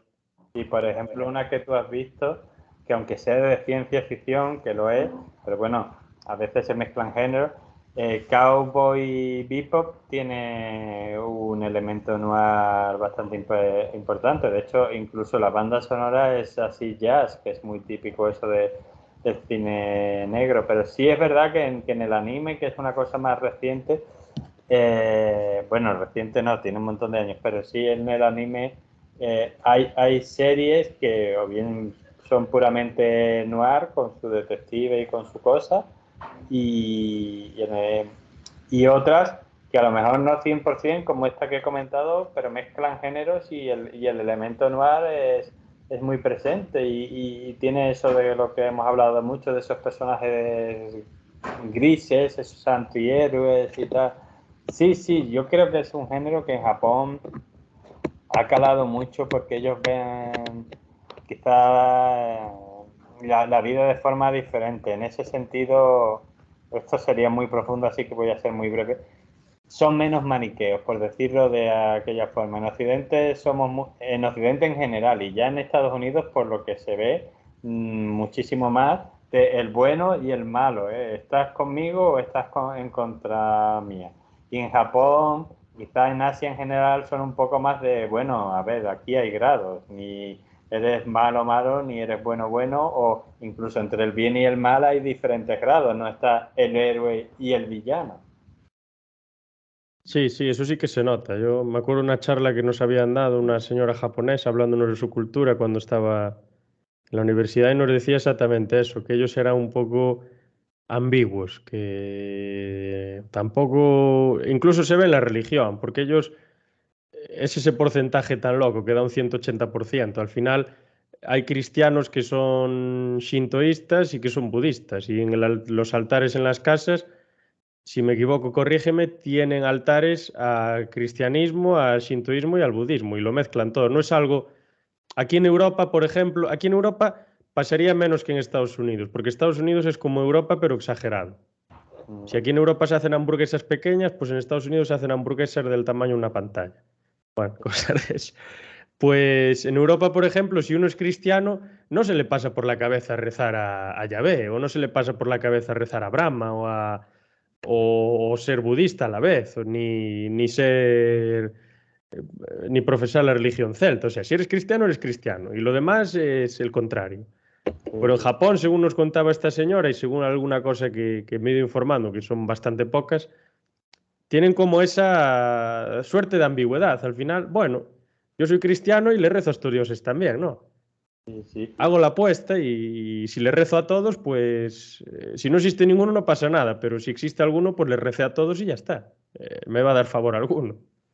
Y por eso creo yo que el noir en diferentes épocas, pero también en la actual, y se ve mucho en el anime, pues tiene tanta influencia porque ellos, evidentemente, también tienen sus historias de héroes y villanos, pero ven las cosas eso, más grises, ¿no? no tan duales, no tan opuestos, como tú has dicho un poco. Sí, es verdad. Y además, eso, creo que era el 90% de la población es sintoísta y el 89% es budista, que eso me acuerdo yo cuando estuve allí, que lo pregunté, digo, pero bueno, eso no puede ser, o sea, son los mismos.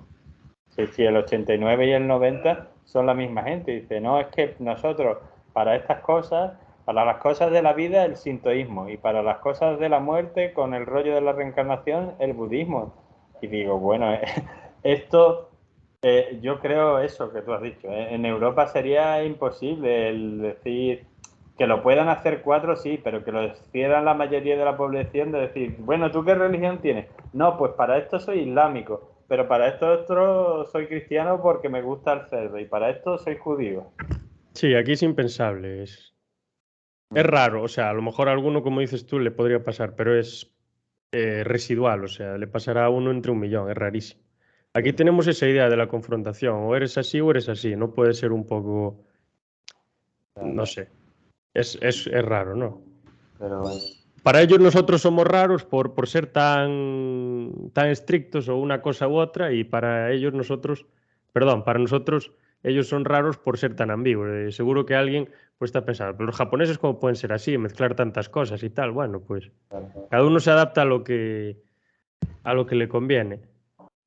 Y aquí en Europa pues se han hecho muchísimas guerras en nombre de las religiones. En Japón yo no tengo ni idea, hombre, algo se habrá hecho obviamente porque fueron visitados por caritativos cristianos, sí, es sí, la ironía, y seguramente haya habido mil historias también, pero no como aquí, ni mucho menos.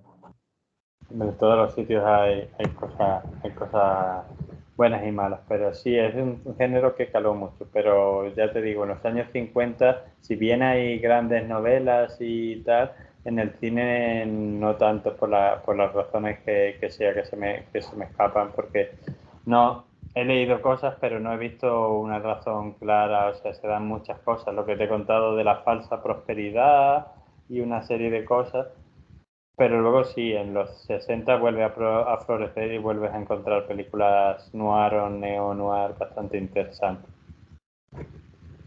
Bueno, y ya comentado esto así, pues ya voy a pasar un poco a lo que sería el noir francés, que no se llama noir. Nada, voy a comentar cuatro cosas, porque si no esto se va a hacer eterno, porque es interesante este subgénero, ¿eh? Pero bueno, como todo el cine francés, es un poco espeso. Me gustan ciertas cosas, pero es un poco espeso. Y no quiero faltar el respeto a nadie, pero me parece un cine espeso. Tiene algo que no me convence, pero tiene otras cosas que sí que me gustan. Tiene algo que hace que me cueste ver las películas, pero luego tiene ciertas cosas que sí que están muy bien. Sí, yo creo que Y sí, perdón. Sí, interrumpa.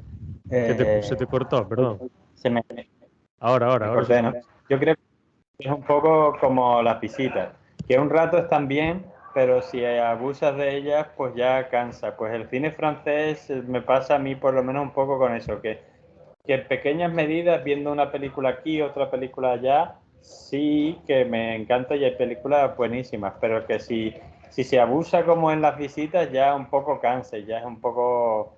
Pero sí que tienen grandes películas y una visión de cine muy, muy buena, todo hay que decirlo. Lo que pasa es que todas sean, como tú dices, muy espesos. Sí, las cosas como son. No hay que quitarle lo bueno que tienen, que también tienen mucho. Y la figura aquí más importante, bueno, una de ellas, es una figura increíble, la de Jules Dassin. Creo que te lo comenté alguna vez. Este es un Sí. director que nace en Estados Unidos, ya hablé antes de Naked City del 48. Es una película referente dentro del género noir en Estados Unidos. Luego él, pues creo que por el tema este de la caza de brujas, perdón, y del macartismo, se exilia o viaja a Europa, y primero, pues creo que se establece en Reino Unido, y en Reino Unido dirige The Night and the City en el año 50, que es la película de referencia del noir en Reino Unido, junto con El tercer hombre de Third Man. Sí. Y luego en Francia, 5 años más tarde, dirige Rififi en el 55, que es otra película de referencia dentro del noir francés. Entonces, este personaje, Jules Dassin, es capaz de dirigir las tres de las películas más importantes del cine noir en toda la historia. En Estados Unidos, en Francia y en Reino Unido. Y me parece me parece increíble. Y además son películas muy diferentes. Dices, The Naked City y The Night and the City por el título tal, no tienen nada que ver. Lo único que transcurren en una ciudad. Una transcurre en Londres, la otra en Nueva York. Pero la trama no tiene nada que ver. Y Rififi es una película que no sé, o sea, es rarísimo. Es una película rarísima. No tiene nada que ver con las demás. Es más, es una película que pasa casi media hora seguida en silencio. Yo la estaba viendo y dije, ¿pero esto qué es? Que no estaba mal, pero bueno, se hace francesa la película, como decíamos antes. Espesa como el chocolate. Pero está bien y es una muy buena película. Al cine noir en Francia, no sé si lo dije antes, lo llaman polar. Polar es un diminutivo de romance policial, roman policier o algo así, que significa novela policial. Porque romance, en portugués por lo menos, significa novela y supongo que en francés, pronunciado de otra manera, también lo significará. A lo mejor en español una de las excepciones de romance también es novela. A ver, yo sé que en castellano antiguo sí, romance era eso, una historia, no, o sea, cualquier tipo de historia, era una novela, digámoslo así, castellano antiguo. Yo hoy en día creo que nadie le llamaría a una novela romance a no ser que fuera romántica, pero sí sé que antiguamente sí, romance no era sinónimo de historia romántica, o sea, un romance podía ser una historia de dos amigos que se reencuentran o podían ser, yo qué sé, una historia de fantasía, es decir, las historias de caballeros se llamaban romances. Sí, mira, aquí una de las acepciones en el diccionario de la RAE, la quinta, novela o libro de caballerías, en prosa o en verso. Sí, sí. Y luego en la novena es cuentos, por ejemplo. Sí, sí. Pues sí, antiguamente sí. Pero bueno, hay, como vienen del latín todos estos idiomas, el portugués, el castellano, el francés, pues bueno, sí, algunos han mantenido esa acepción y en Francia yo creo que sí que es como tú dices, que un romance es una novela y ya. O sea, puede haber novelas románticas, puede haber novelas de lo que te dé la gana. Sí, pues eso mismo, viene de esa acepción, romance policial, o sea, novela policial, y es en definitiva un diminutivo, no es que sea polar del círculo polar ártico ni nada de eso, ni tenga nada que ver con estos relojes GPS ni nada de eso. Sí. Y nada, es una forma de hacer cine francesa que es estrictamente casi noir, aunque tiene ciertos cambios, que comprende entre los años 46 y 60, casi un poco como en Estados Unidos, aunque Estados Unidos se amplía un poco al 30 o 30 y pocos, que se produce justo al acabar la Segunda Guerra. Las características pues son calcadas en las americanas, es más, está inspirado completamente en el cine noir americano, aunque es más sutil, es más elegante, es más esteticista, les importa más la imagen y cómo se presentan a los personajes y demás. Y el toque, al fin y al cabo, es cine europeo, es cine francés, el toque es existencialista hasta la náusea, hasta la médula.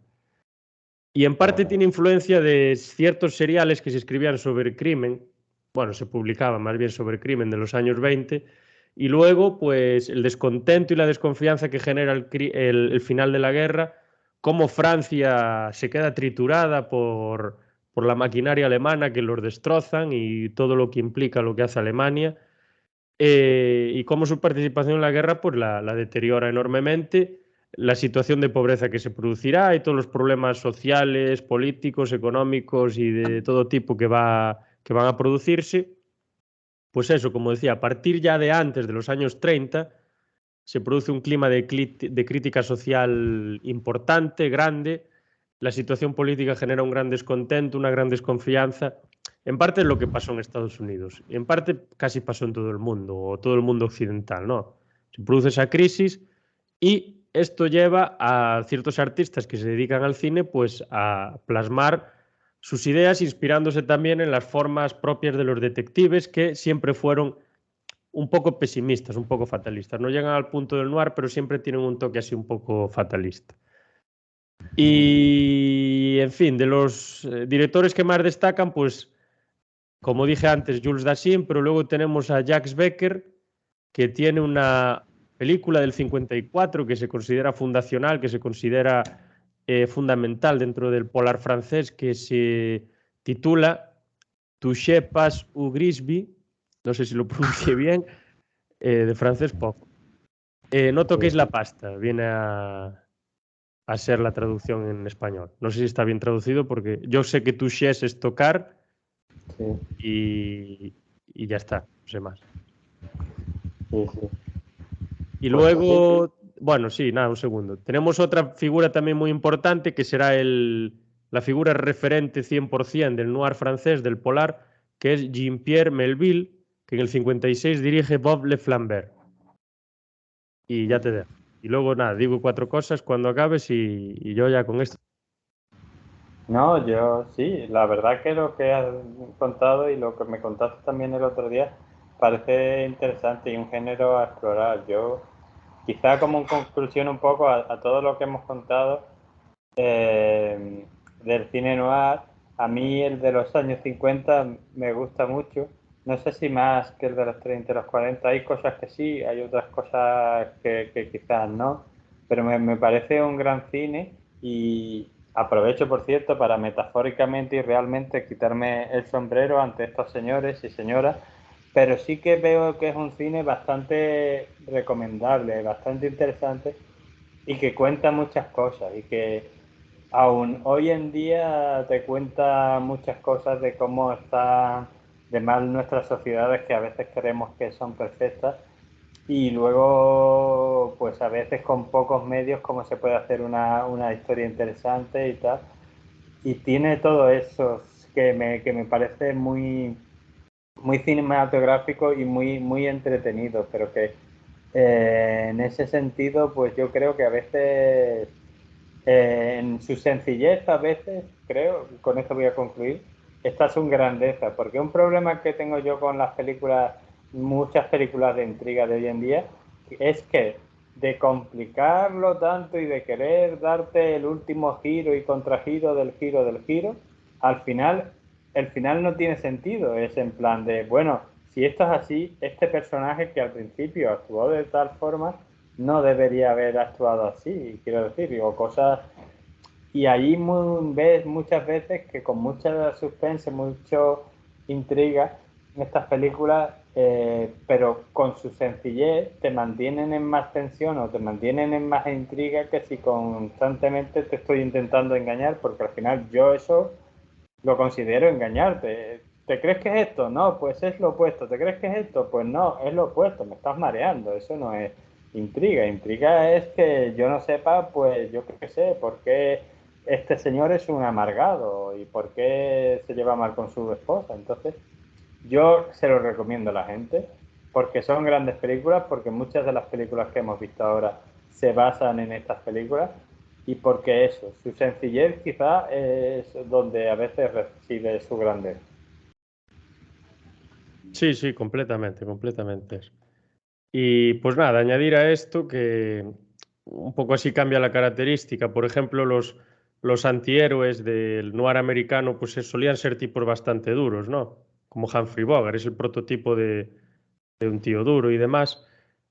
Pero en el cine francés polar, en el polar francés, no son tan duros, no son tan rudos, son más delicados, son más sutiles, parecen un poco más audaces, más inteligentes y no son tan bravucones, son más reservados, como que piensan un poco más las cosas y saben un poco más dónde están sus límites y todas estas cosas, y les interesa un poco menos hacerse los héroes y realizar esas acciones envalentonadas y gigantescas, ¿no? Que realizarían, por ejemplo, los héroes clásicos americanos o algunos héroes propios del noir, como en los años 50.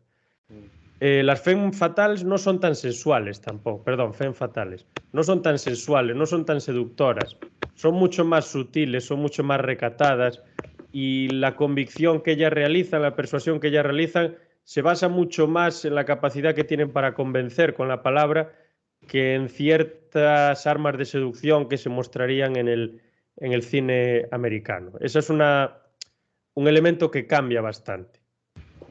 Y otra vez, como digo, al fin y al cabo, estamos ante el cine europeo. Sí.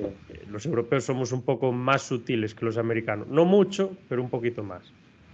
Los personajes suelen ser más fríos, suelen ser más parcos, de menos palabras, suelen ser mucho más elegantes, suelen cuidar muchísimo más su aspecto.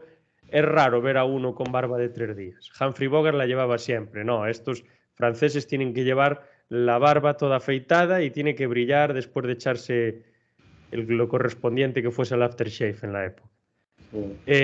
No son nada sentimentales, no profesan nada de esas cosas del amor ni de los sentimientos, son casi como autómatas, son como robots.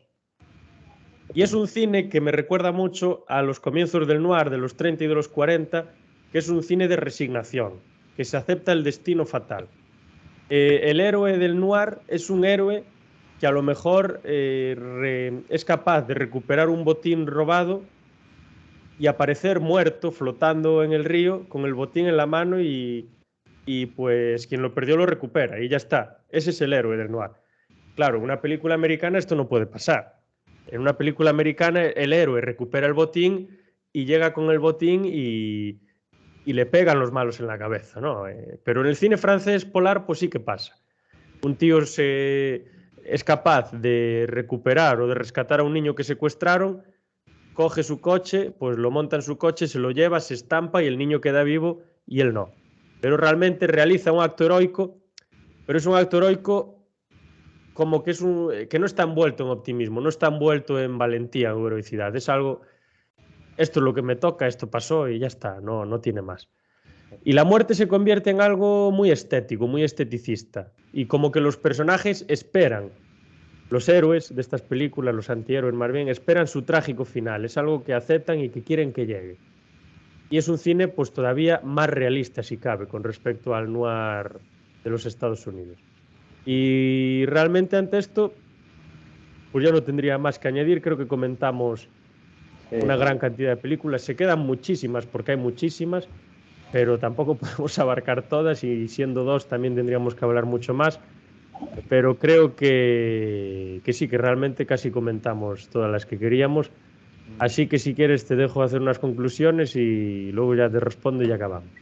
No, hombre, yo añadiré que sí, tenemos unas cuantas películas y algunas de ellas muy buenas, pero bueno, la intención un poco es hacer un poco una muestra y ya si los espectadores tienen interés, pues hay muchas de esas películas están en diferentes plataformas o en Blu-ray, DVD, lo que sea, ya pueden ver películas por su cuenta. Yo personalmente se las recomiendo y porque además algunas de ellas son historias muy buenas.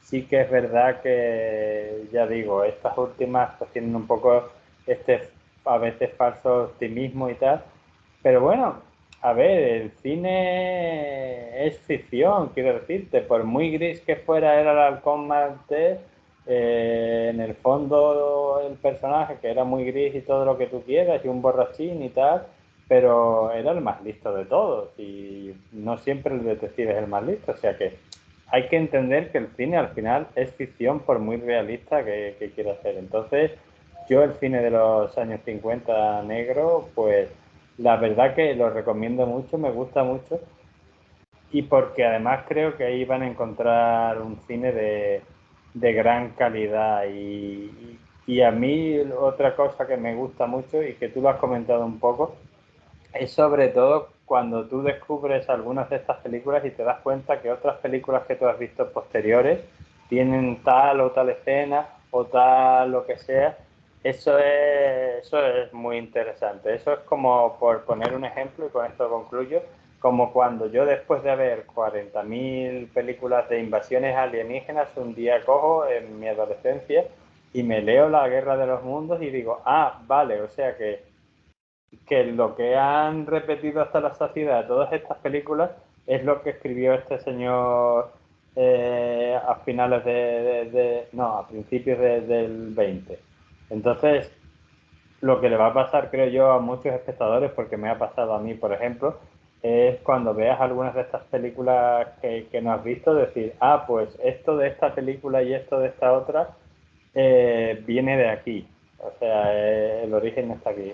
Por lo cual, eso, yo lo que hago es recomendar que la gente vea cine negro, que vea cine clásico en general y en concreto cine negro de los años 50. Sí, sí, eso, o sea, es muy palpable. Me pasó el otro día con una película que fui a ver al cine de alienígenas, la de Nope. Y Sí. claro, yo a cada 10 minutos de la película, cada vez que pasaba algo con los alienígenas, yo estaba pensando, esto pasó en Encuentros cercanos en la tercera fase, esto pasó en Arrival, esto pasó en Mars Attacks, esto pasó en ET, esto pasó en Independence Day, esto pasó en Battleship, o como se llame. O sea, sí que realmente te despierta todo eso. A algunos no les permite disfrutar de la película porque te estás yendo por las ramas, pero a otros pues todavía nos permite disfrutar más porque ves que el director o el autor por lo menos se inspira en clásicos propios del cine extraterrestre o alienígena. Sobre todo Encuentros cercanos en la tercera fase, que es una maravilla. Y comentando con respecto al cine noir, pues sí, obviamente hay que recomendarlo porque es otra forma de ver el mundo y otra forma de ver la vida no romantizada, aunque en los 50 sí que se empieza a romantizar, pero es una forma de ver la sociedad a través del cine, pero ver la sociedad desgarrada, ver el excremento ese del que hablamos, que está debajo de esa parte, de esa superficie dorada, y de ver realmente lo que se esconde detrás de las intenciones de muchos, de lo que se esconde detrás de la actitud de muchos y lo que se esconde detrás de muchas instituciones y de muchas acciones que todos realizamos. Y por una parte eso, yo prefiero el noir de los 40, aunque tú prefieres el de los 50, y fundamentalmente prefiero esa película, La ciudad desnuda, pero bueno, el noir de los 50 también es genial. La película Touch of Evil, Sed de Venganza, me parece fantástica. El autoestopista me parece también una obra brutal. Sunset Boulevard también lo es. ¿Cómo se dice? La ciudad cautiva también lo es. Y El beso del asesino quizá me parezca de entre todas para mí la mejor, la que más me transmitió el tema del noir. Pero bueno, son todas geniales, solo que tienen un enfoque diferente. Pero también el cine se adapta a los tiempos, no para ser estático, sino no sería cine. Si el cine fuese estático, no sería imagen en movimiento con sonido, sería imagen estática. Sí. Y pues sí, obviamente, recomendarlos a todo el mundo.